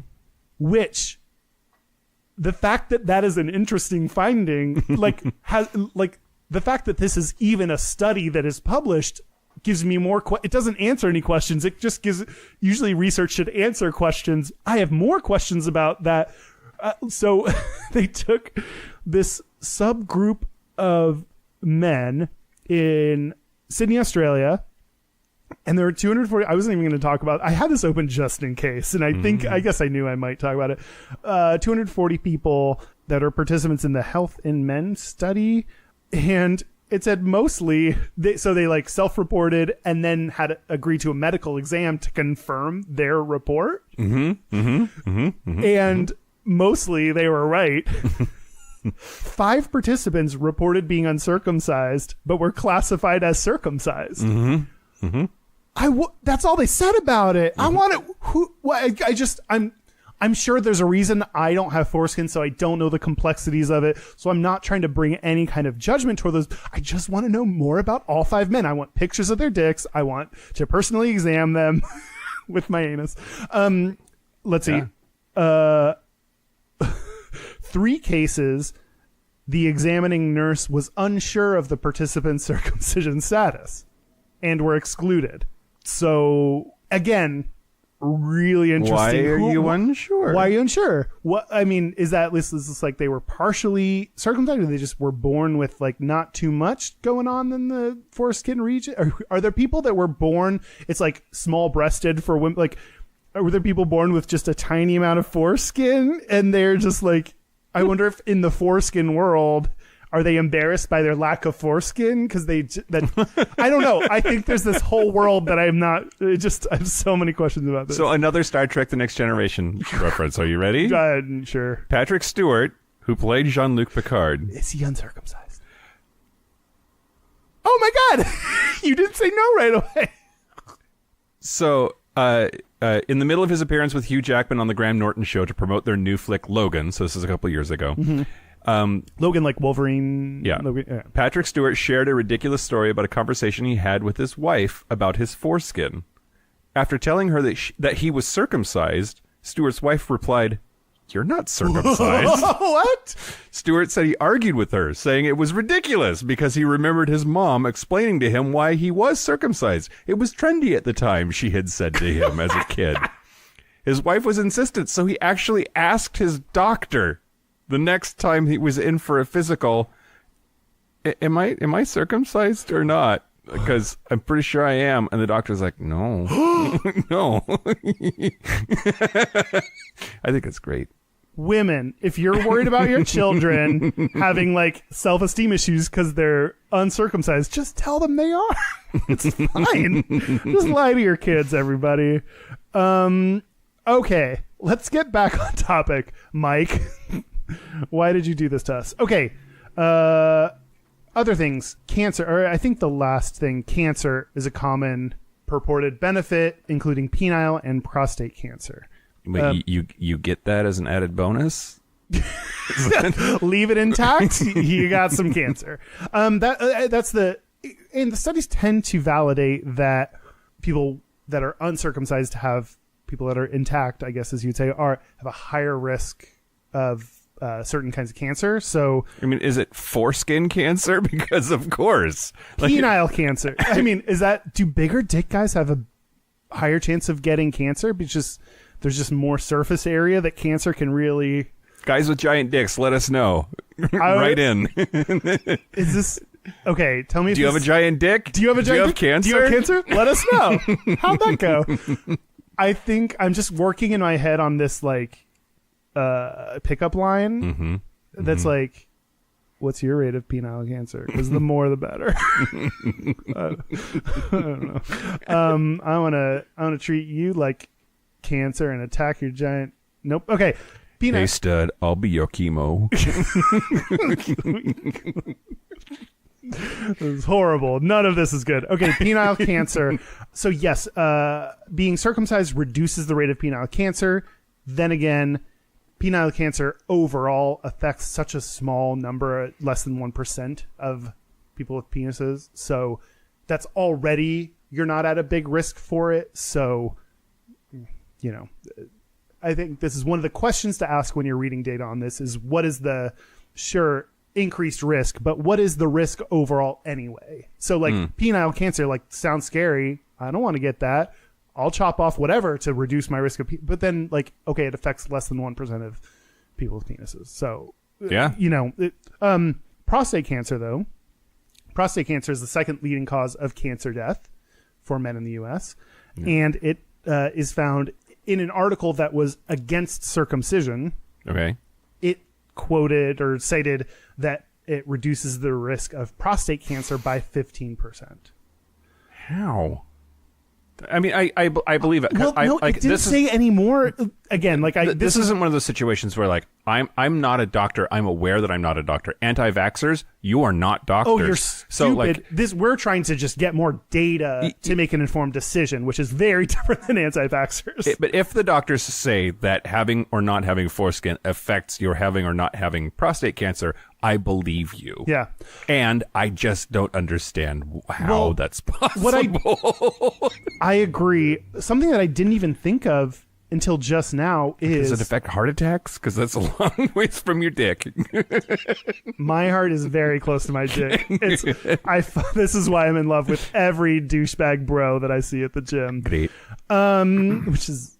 I don't know why I said that, which is zero because I don't go to the gym. What I just realized is what I said to you near the beginning is people of color, so African American and Latin men tend to be less likely to be circumcised. So I'm less than half for Latinos, which I was really interested in. That was surprising to me. But I'm wondering if what the data also said was there was a strong connection between if the state offered had Medicare. So what it tended to be is, if you have less, oh my God, this connects back to income and finance. We might be really smart accidentally smart in our episodes and what we talk about. So if you have less income, you're more likely to skip those, something like a circumcision because it costs whatever, $100 or whatever it costs to do. Yep. And especially when, even if you're looking at the data, it says maybe do it. That's not, I'm not super convinced. So they're less likely, people that have less income or states that don't cover this, they're less likely to get circumcision. So I wonder if those people then also tend to be less likely to do screenings for prostate cancer. Yeah. I'm making, that's trying to be clear about what's data and what's my opinion. That is, I did not read that anywhere. I just made that up, but that could, in my mind, explain that difference indirectly. So one thing sort of in this space that I thought was really interesting is phimosis. Phimosis is the medical diagnosis of your foreskin is too tight and it won't retract. Oh, and your hand motions, I wish people could see it. Your motion for retract is like if you jerked off your index finger because you just pulled into the hypothetical. But my okay sign is my foreskin and my finger is you just moved it down your index finger, retract, move it down. But phimosis is it's too tight, it won't do that. Oh, okay. And apparently a lot of doctors overdiagnose phimosis because that's covered by insurance and justifies the circumcision that the parents wanted that they would have had to pay extra for. So they're trying to like back into a diagnosis that gives the parents the result they wanted anyway. Yeah, which I think this is part of where your skepticism of especially like U.S. medical professionals is warranted. I'm skeptical of them, not just in this case, but across the board in what they prescriptions they give me because of our fucking stupid what vaccines they put in my body. What it causes. I'm so autistic because of all the vaccines I got. Oh wait, no, I'm not, because that's not a thing. I think not only because of what the parents want and parents' bias, but also because in like the medical field, like people doing stuff just to get money. I think you examined your own skepticism of medical professionals, like, which is what a good analytical person would do, but I think it's warranted in our case. It's Elizabeth warranted. I don't know why I threw her into this. She doesn't care. Pocahontas? Soup's Native American. This is, again, if you're considering how Native American she is, look at the overall rate of Native American she is, because it's not that high. Same thing. We're so smart. What was I talking about? Because I think I might have had more to say about it. Oh, prostate cancer. So prostate cancer, again, more to consider. Just prostate cancer, if you catch it early, it's very preventable, almost 100% prevention. So it's if it's spread, that it becomes less, more challenging to survive. I think a lot of times, okay, so that's all my, like, what are the supposed benefits and the data around it, if you were tired of that. But I think a lot of things, it's like... You mean our whole episode? You mean if you're tired of this episode, I don't know.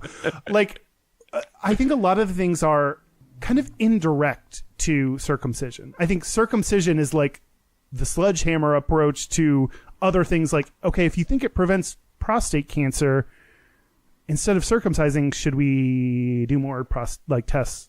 Like, tell everyone to test for prostate cancer. Yeah. It's like, okay, I don't know the right way. Like, ear infections are a risk for everyone, but that doesn't mean we chop off ears. Right. Yes, you can. A lot of things in you can potentially lead to challenges, but is the solution to remove them or teach them about the care? And if you chop off both your feet, 100% chance of no foot cancer. You'll never get foot cancer unless, I don't know, it depends on where those feet go.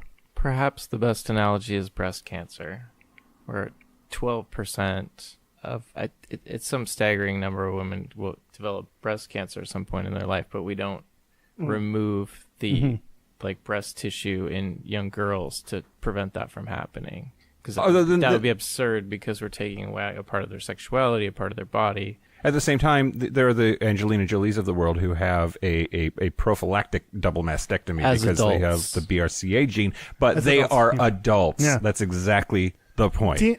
Dan, don't come in here with smart comments, because that's going to make people like you more, which I'm already angry enough about. Hey, I stayed quiet and didn't contradict you saying that it prevents cancer, because that's bullshit. But you can't say... You're talking about data from like the 50s, before we knew about tobacco and stuff. Incorrect. I'm talking about data from I don't know when, because I didn't look it up, so you don't know either.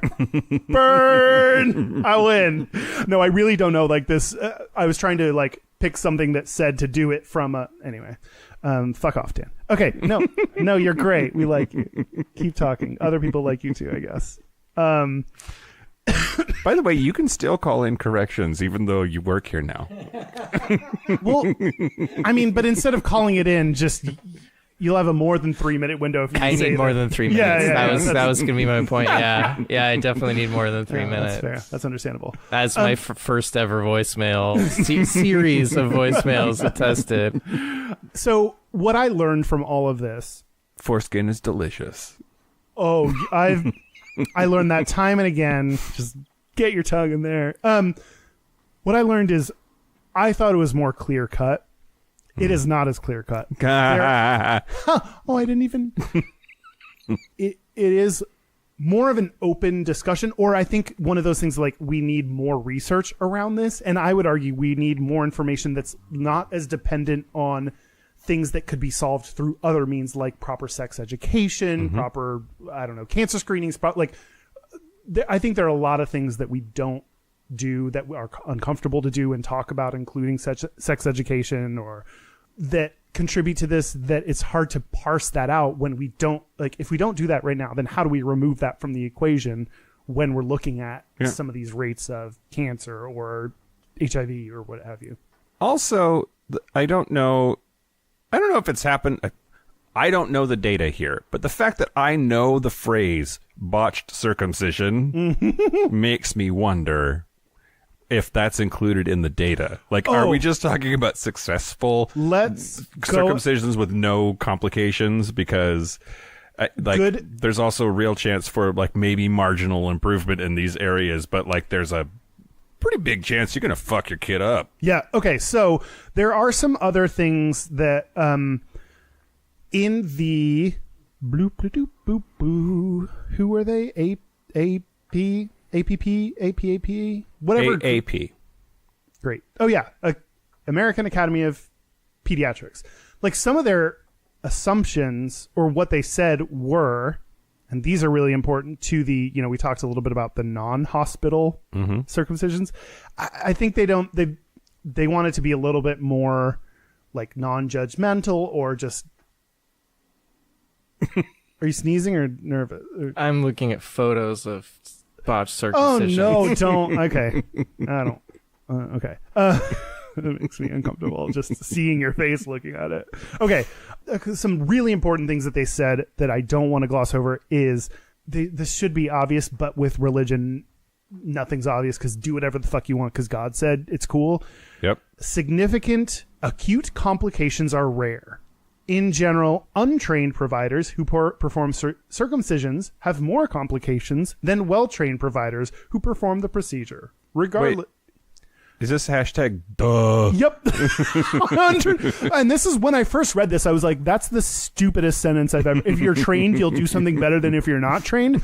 But then I realized this is their way of, and they say, like, in whether they are physicians, nurses, or religious providers, that was their non-judgmental, generic way of saying, if you're fucking religious, stop cutting dicks. That's not your job. You don't know how to do it.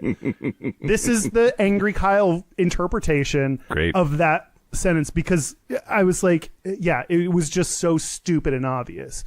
If you are a priest, tell me when you learned in how to do a proper circumcision. Like you mentioned in preschool. Yeah, we brought in. I don't think priests do circumcisions, by the way. Oh, I don't know. It's like rabbis too. I've heard super gross things where, like, there are some religious, like in Judaism traditions, like some religious people where they believe they have to like suck the blood of the Well, you just ruined foreskin. the whole Patreon. Oh, okay. Segment now. No. Or did I foreshadow? Did I foreskin shadow? There are more coming up about you. If you want to like talk about like vampires, modern day vampires, subscribe to Patreon. That's not the best sales technique. So more to come later on that, I guess. Other things they said. Come. I hope it's SEOME. I hope, because other things they said. Non-pharmacological techniques are insufficient to prevent procedural and post-procedural pain. Like, again, obvious, but I'm assuming they mean if you're religious, you like just stop it. Like, you need to use, I don't know if it's anesthesia. They said use analgesia or something that Analgesics. Sure. Is that anesthetics? No, analgesics means something that stops pain. Sure. And anesthetic knocks you out. Oh, gotcha. Anyway, sure. Use the one that reduces pain, and things like, so it said non-pharmacological techniques like positioning and sucrose pacifiers, which to me, the fact that they gave those as an example is like, do people really think that positioning is an okay way of like preventing pain? People think that sucrose pacifiers are okay to. So like, my personal takeaway is like medical. If you are, after all this, you know that you're going to circumcise your kids, do it like it needs to be in a hospital.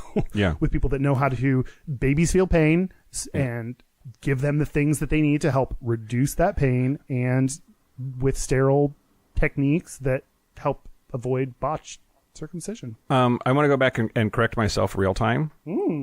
Just Wow. to avoid that. Sure. Like, I slightly misspoke. Okay. An analgesic is like Tylenol or ibuprofen or a shot of heroin that like pharmacologically stops pain. Okay. Right? Like the pain receptors are blocked. Got it. An anesthetic can be a local anesthetic, but that's like you blocking the nerve itself. Oh, okay. You don't care. I don't. That's fine. I'm happy for you that you corrected the line, and maybe some people care. I'm not one of those people. And the general anesthesia is when they knock you out. What you're completely. really saying is give every small child heroin before you circumcise them.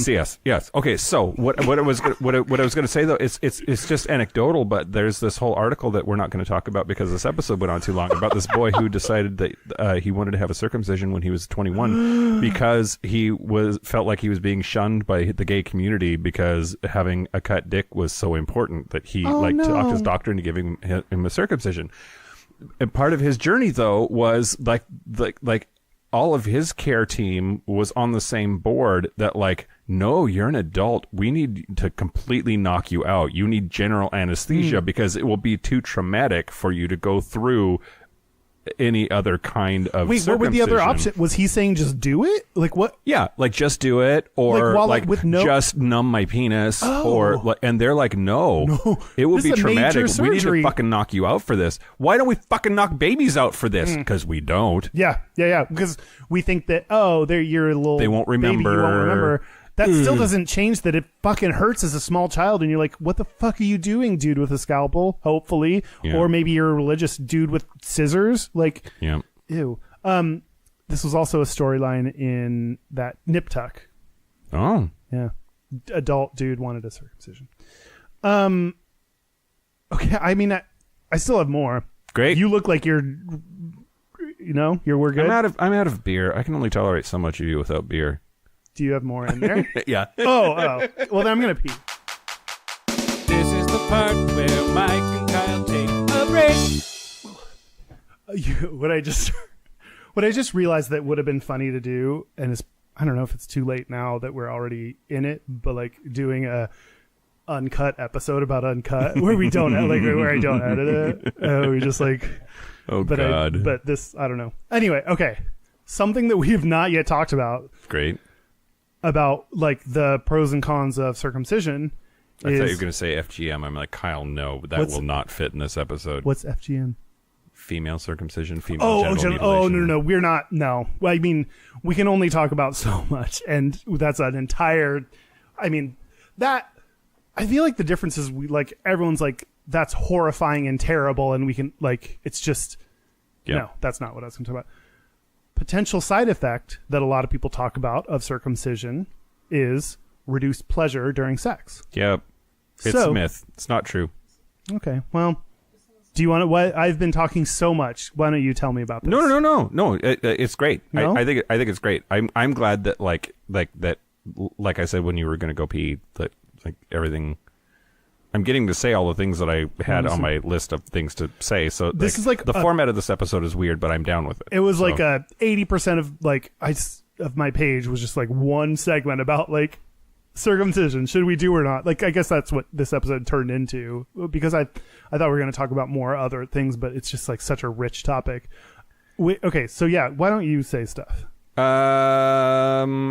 Okay. So researchers in Australia and at the University of Washington here in Seattle reviewed studies of circumcision's sexual impact and concluded that it neither decreases penile sensitivity nor impairs men's sexual function or satisfaction. So that's another one of those meta studies, but they found 36 methodologically good to rigorous studies that examine the impact of circumcision on men's sexuality.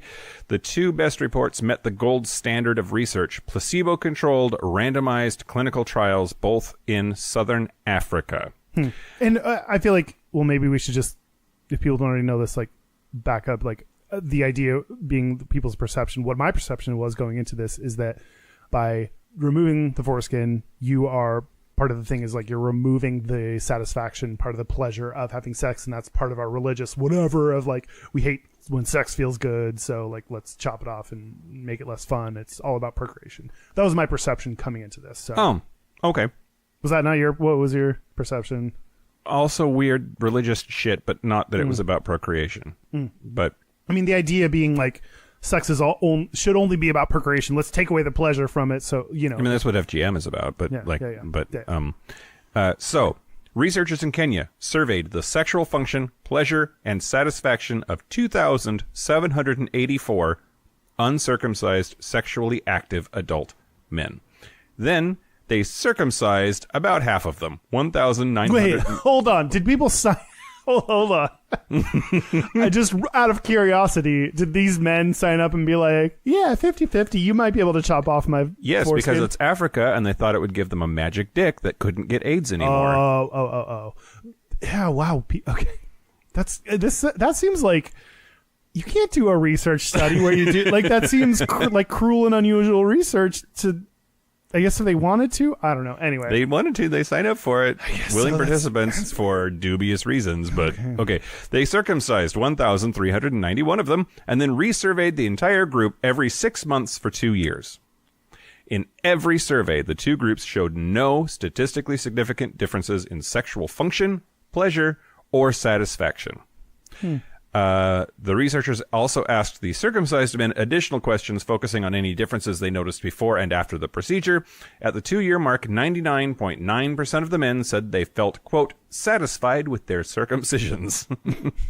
And far from decreasing penile sensitivity, 72% said their sensitivity had increased. In addition, 78% said circumcision made it easier to put on a condom.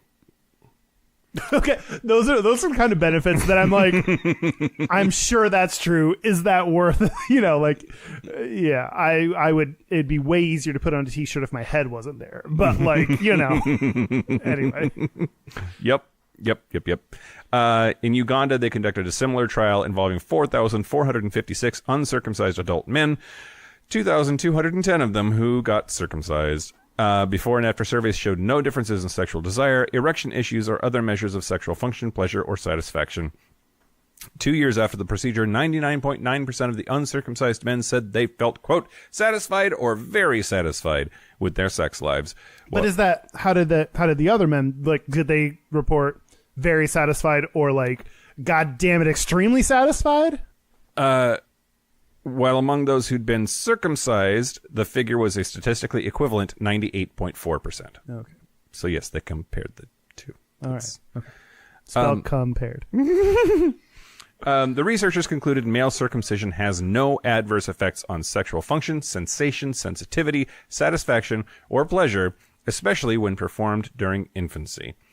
But then, like, this is the most horrible. I'm so excited to read this. I think it's awful. Circumcision opponents are adamant that the procedure must compromise men's sexuality. How could it not? The foreskin is rich in touch-sensitive nerves. Remove the foreskin and you rob men of nerves that provide sexual pleasure. This argument is mistaken on 2 counts. The body is redundant. We can get along fine on less than half of 1 kidney, but we have 2. 1 lung suffices, but we have 2. Evolution has equipped us with more capacity than we actually need. Evidently, this is also true of the penis. Consider how it feels to pet a cat with 5 fingers. You feel the soft luxuriousness of the fur. You feel the cat purr. Now imagine that you lose a finger. After you're all healed, you pet the cat with 4 fingers. I hate this. You have 20% fewer touch-sensitive nerves in that hand, but does petting feel any different? The same goes for penile sensitivity. Men don't need foreskins to enjoy ecstatic lovemaking. You just need to. That's a weird... I mean, I get it. I don't like it. That's... Yeah, I was also surprised to learn... the study I looked at was a little bit more like... People expressed a little bit more of a mix of some... There were some people that said they had less satisfaction after their circumcision. Well, I don't know about satisfaction, but wait, let me make sure I'm saying the right words because you're Dudesky, I mentioned that got a circumcision when he was in his early 20s, said that, yeah, it's way less sensitive now. Oh, sensation. Penile sensation. Yeah, he said I'm way less sensitive now. I used to have, like, toe-curling mega orgasms, and now I don't anymore. But I still come, and it's fine. Yeah, well, and that's what, like, there did seem, at least in what I saw, there seemed to be, like, this range of possibilities. Do you like it when I say toe-curling orgasm? No, I like it when you talk about Vikings. But sure. Okay, a couple of things that you didn't mention that, like, so I had a study that was in the Urologia Internationalis in 2005. That sounds, it's not English. It's probably fake. What's that? That's not racist. That's countryist? I don't know. Languagist? Xenophobic? Or it's just racist. Okay, sure. A couple other things. So they said almost 70% of people that got circumcisions as adults noticed less pain during intercourse. Intercourse doesn't hurt. You're circumcised. That's interesting. Like, that was something that stood out to me. Again, like, you know, you talked about a meta study, which, like, that's way better than one individual one. Like, you know, but just the fact that that was a thing they asked, like, that was very interesting to me. Of how's being circumcised or uncircumcised going to change how much it hurts to get fucked in the ass? Dan, the bottom is so confused. Well, apparently it affects your prostate somehow through magic. So you're maybe foreskin is magical. Okay. So we've all agreed foreskin is important in mysterious ways. The other thing, I mean, I guess, like, okay, uncircumcised people, intact people, call in and let us know about pain during sex. Yeah, does sex hurt if you have foreskin? That's interesting. Or can it, you know, depending on what you do, like, do you have to do things with it? You know, and then the other thing that was interesting. I mean, I used to hurt a lot when I would rail Trevor because, like, he had this way of, like, he would tilt his pelvis when he was, like, and when he was bottoming for me, he would tilt his pelvis and it would, like, bend my dick because I have a pretty healthy curve to the up. And oh wow, this is the most I've ever learned about your penis. He would tilt his pelvis and it would bend my penis Bend and it down? fucking hurt. No. Like, I think I have a normal dick. It just isn't. It doesn't. It curves toward the sky. It's smiling. It curves. My dick looks at me when it's excited, and mine's looking out like towards everyone. It's going straight out, and it's like, I think it's looking out for everyone else. Who's out there? What's going on? What's going on over there? What's going on over there? But then if he was on top, but I was topping, and then he's riding me, he would tilt his pelvis in a way that, like, something was happening with his. If he leaned backwards, yes, and my it would bend my dick. It would straighten my dick out, and it hurt. Okay. So I like, for me personally, bottoming. That's a, like, I guess. Anyway, in general, like, it's really fun when you're bottoming to, like, so yeah, you're like on top, you're face to face, but you're on top bottoming, and like that's fun to do stuff. But then when you, like, lean back and do that move, like, feels very different, and also it, like, kind of hits your prostate more for, you know, so, like, it was very clear that that's what he was trying to accomplish. Oh, I mean, and lucky him, you probably helped. Yeah, the smile of your dick probably helped him out. Well, yep. Good for everyone. Sunshine of your love. What did you say? I don't know. Sunshine in your love? Sunshine of your love. It was a Cream song. A Cream song? Yeah. Stop it, Mike. What are you talking about? It all sounds dirty. Eric Clapton? Cream? Sunshine of your love? Don't talk about creamy in my sunshine. It's not for you. Okay. Little of Freya's cream. That's the god of jizz. Fucking. Okay. Another thing in this study that I was looking at that, again, I thought was interesting and dumb is, like, how people reported what they thought about the appearance of the penis. 44% of patients thought the appearance improved. 38% of their partners thought the appearance improved. Wait, what was the percentage the first time? 44% of patients. So roughly, the same. Okay, got it. Roughly the same. A little bit less. So yeah. the reason I say it's stupid, it's not stupid if like your individual, like what you care about, what you like, that shouldn't be stupid. So I should probably like, I don't know, be nicer about the way I say that of like, but the problem is not in your foreskin. The problem is not what your dick looks like. What? It would be inspirational if it wasn't funny, like this ridiculousness. It's just like you want to grab somebody and just say, "Listen, buddy, your problem is not in your foreskin." Where are you grabbing them in this scenario? Grab them by the foreskin. And, oh my God! Stare them right in the eyes. Grab their foreskin and say, "Prediction." Yeah. Pete Buttigieg, yeah, he's going to get elected, but there's going to be this tape. There's going to be a tape released that he's like, just grab him by the foreskin. You can grab anyone by the foreskin; they'll let you do it. After this podcast, I am certain I cannot be elected. Did you think you could be before? I ran once. Did you get elected? No, sorry, I did not. No, but considering you were in what, junior high? At the time, you got a good amount of votes. It was college, but yeah. Yeah. So, like, the fact that people like the appearance of the penis afterwards, like, that's like, okay, the issue is not the foreskin. The issue is our perception and what you've been trained to believe about foreskin. Yeah. And, like, I say that's stupid, but not because those people are stupid. It's like what society makes you think that. Foreskin is beautiful. It's just there's things you can do with it. We said we don't have this specific preference. I lean towards foreskin, but like it's just if you think there's something wrong with it, just put on your Grindr. What you could put on Grindr is just like never open to anything, but never experienced foreskin. Yeah. Who out there has got a chunk of skin I can tickle? Like it's just. There's just so many fun things you can do. I was going to do, again, a segment I'm not going to do because we spent all the episode talking about, but I was going to talk about, like, how to blow an uncut guy. And, like, there's so many things you can do. You can pull the foreskin up around their dick and, like, lick inside. You stick your tongue inside and circle the head of their penis while it's in the foreskin. Mm-hmm. And that's a lot of fun. Foreskin is so much fun to play with. So I think, in general, guys with... I actually, as Dan and we were both tried to find data on what gay men prefer in their dick, and we couldn't find. There's so many studies out there that we should be doing, and that I think would be interesting.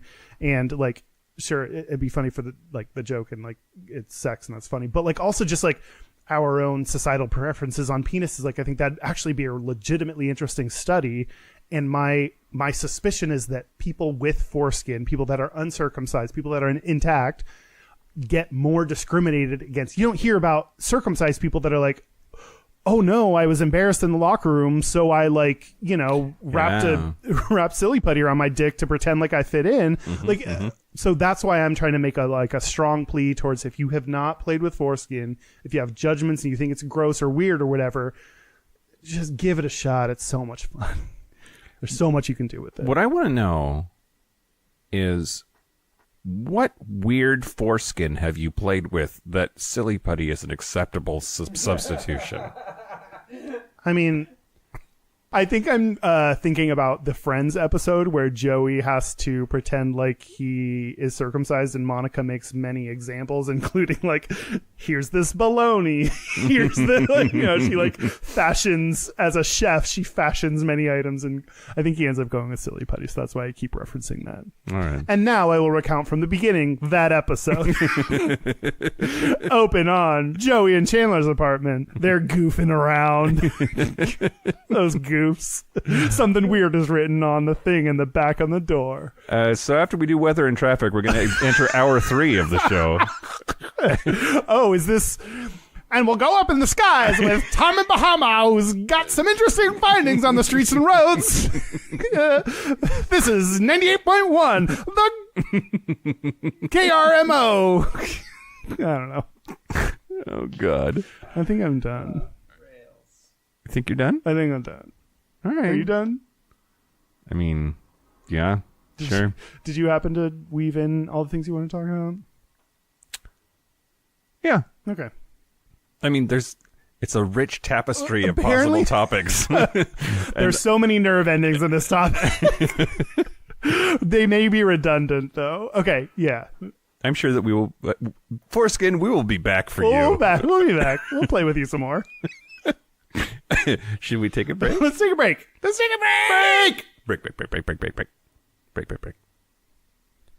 Foreskin. This is the part where Mike and Kyle take a break. On A Hairy-Prone Companion, Sarah Kane and Lansing Mike discuss wholesome activities such as mummification, fisting, sounding, puppy play, and perverted activities like knitting, sewing, crochet. Plus, we'll get you caught up on all the ins and outs of the mid-Michigan gay kink scene. A Hairy-Prone Companion, the premier podcast of wholesome kink and perverted crafting. Find it in bed next to you or on iTunes, SoundCloud, or wherever fine podcasts are found.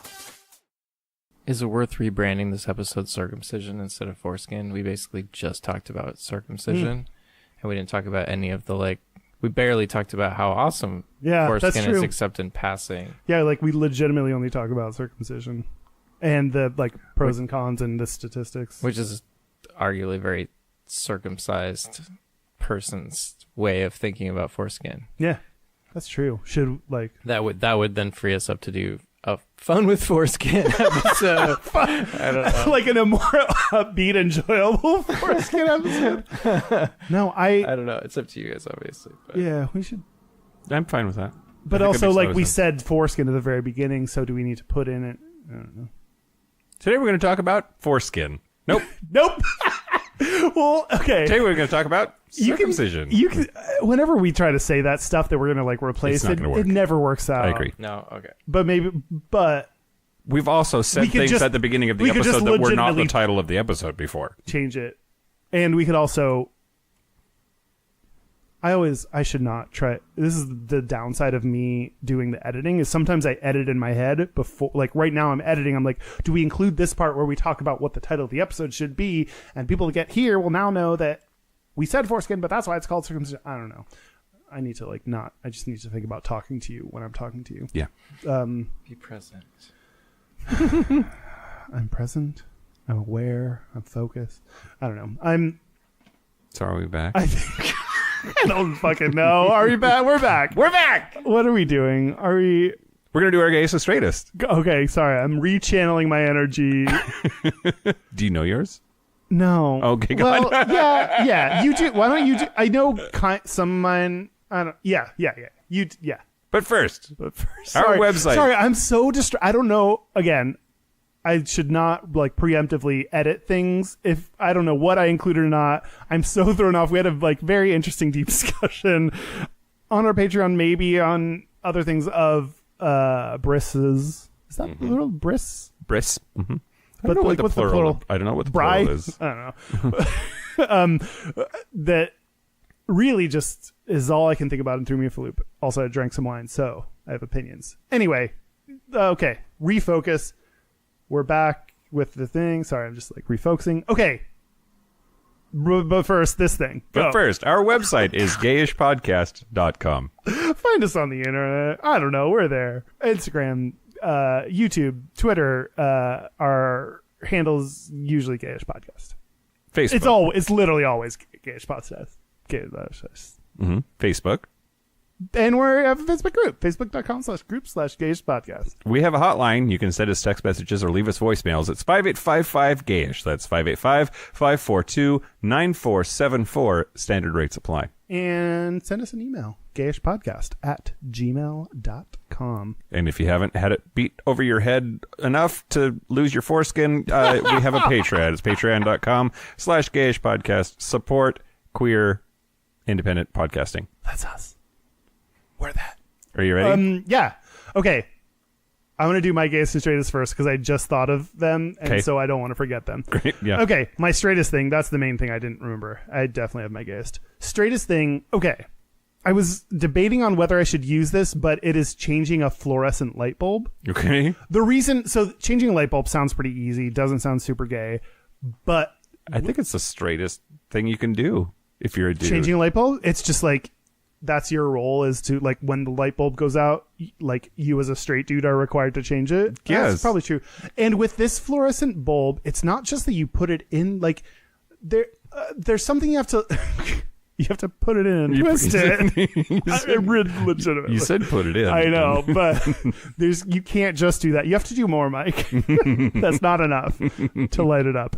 No, like really, like you have to like not only put it like I think my light thing that I like is kind of broken or whatever. And when I was like, I thought it was going to be like not super straight or like kind of gay because I didn't know how to exactly make it work. And I was just like sitting there, whatever. But then I realized like I just kind of fidgeted with it until it worked. I was like kind of twisting. I was like, am I breaking it or like whatever? And then it started lighting up and there were some electric sparks. I didn't get electrocuted, but there were just like some zappies that when I really thought about it, it was like, I actually don't give myself enough credit. I think just like kind of shoving shit in and trying shit. And then the light worked and I was like, great, I did it. Yep. That might be what straight people do around the house. Absolutely. So me just pretending to be like, oh, I did it. I fixed the light. I'm done. Yep. I think that might be a straight thing. Yep, absolutely. Thank you for your support. My gayest... Also, I'm thankful every time that you don't get electrocuted. I expect it any moment. And it keeps not happening. I keep touching things and they don't. I kind of wanted to get a little bit electrocuted. Not gonna lie. Okay. Is that some kind of sexual play that we should talk about? Electrocution? Electroplay. Yeah. Really? Wait, are you being serious? Yeah. Electroplay? Oh, Dan perked up. Yeah, how do you not know this? I don't know because I've never done it. It's like at Doghouse. It's like one of the most popular classes they do. Like it like fills up. Yeah, they like shock you. You can do in your dick, ass, nipples, what have you. Okay. I had someone take a taser and shock me in the ass. Oh, that's right. Okay, yeah, so on our BDSM episode, you almost got tasered. Okay, but let's not pretend like this is so common that I should have known that people electrocute their dicks. That I take umbrage with. You were acting like it was so everyone shocks their dick. Dan, no one on our Facebook group likes you. My gayest thing. Yep. This is the super obvious one. I went to the Palm Springs for the first time. Yeah. I've never been there before. I went there. In case you were wondering, I still have a boyfriend. He's my boyfriend, and he's definitely my boyfriend. And I went to visit his parents, and we swam in the pool. We drank drinks, and it's just it was great. It was so much fun. Palm Springs is awesome. I understand why people might live there. It's where a 40-year-old like me can go and feel young.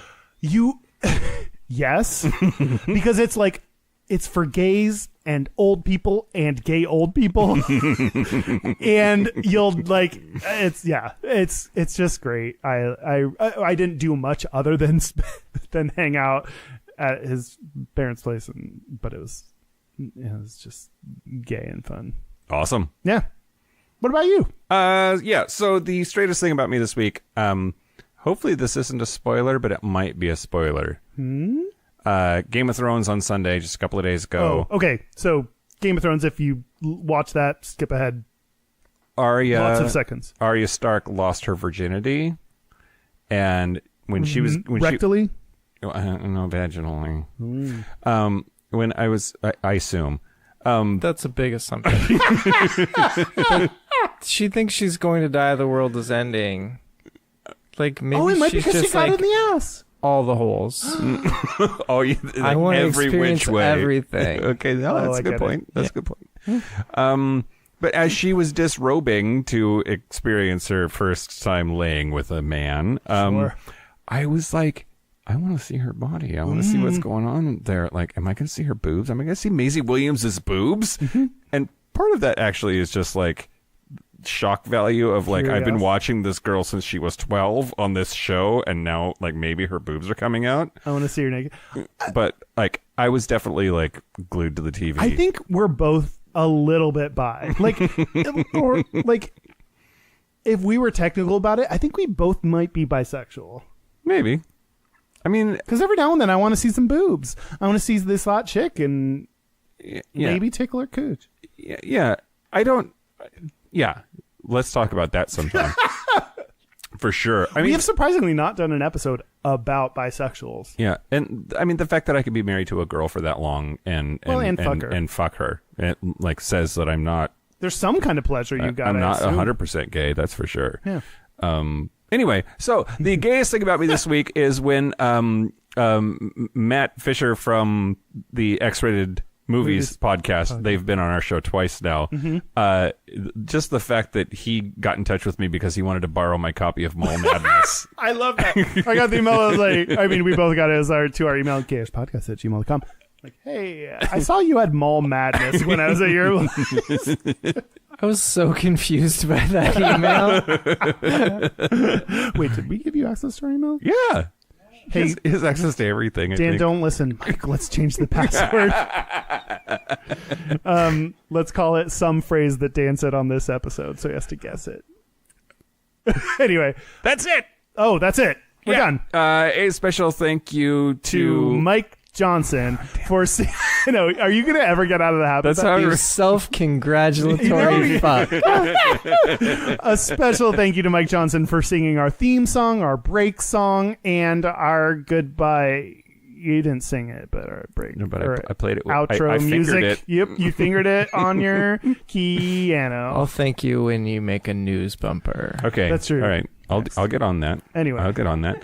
Also, I would like to thank Mel Brooks for teaching me the word moil. Really? He's a very special guy. Did he? That's from Robin Hood. Men in Tights. Oh, I don't. Okay. I would like to thank Foreskin for just being great. Like, you're just so fun. I've just had so much fun with you. Yeah. And I enjoy you. And you're welcome. I would like to thank the first dude I dated for having foreskin. Oh, just really introduce you. We didn't. Oh my God, there's so much more we can talk about foreskin it's such a nerve-filled ending. Anyway. And thanks to Charlize Theron for really supporting their trans daughter. And she's probably a Viking when you think about it. Oh my God, she receives so much of Farron's juice or whatever. Frere's juice. Same thing. So, yeah, this has been Gayish. I'm Mike Johnson. I'm Kyle Getz. Until next week, be butch, be fabulous, be you. See you next week. Just happened. Like, why are we?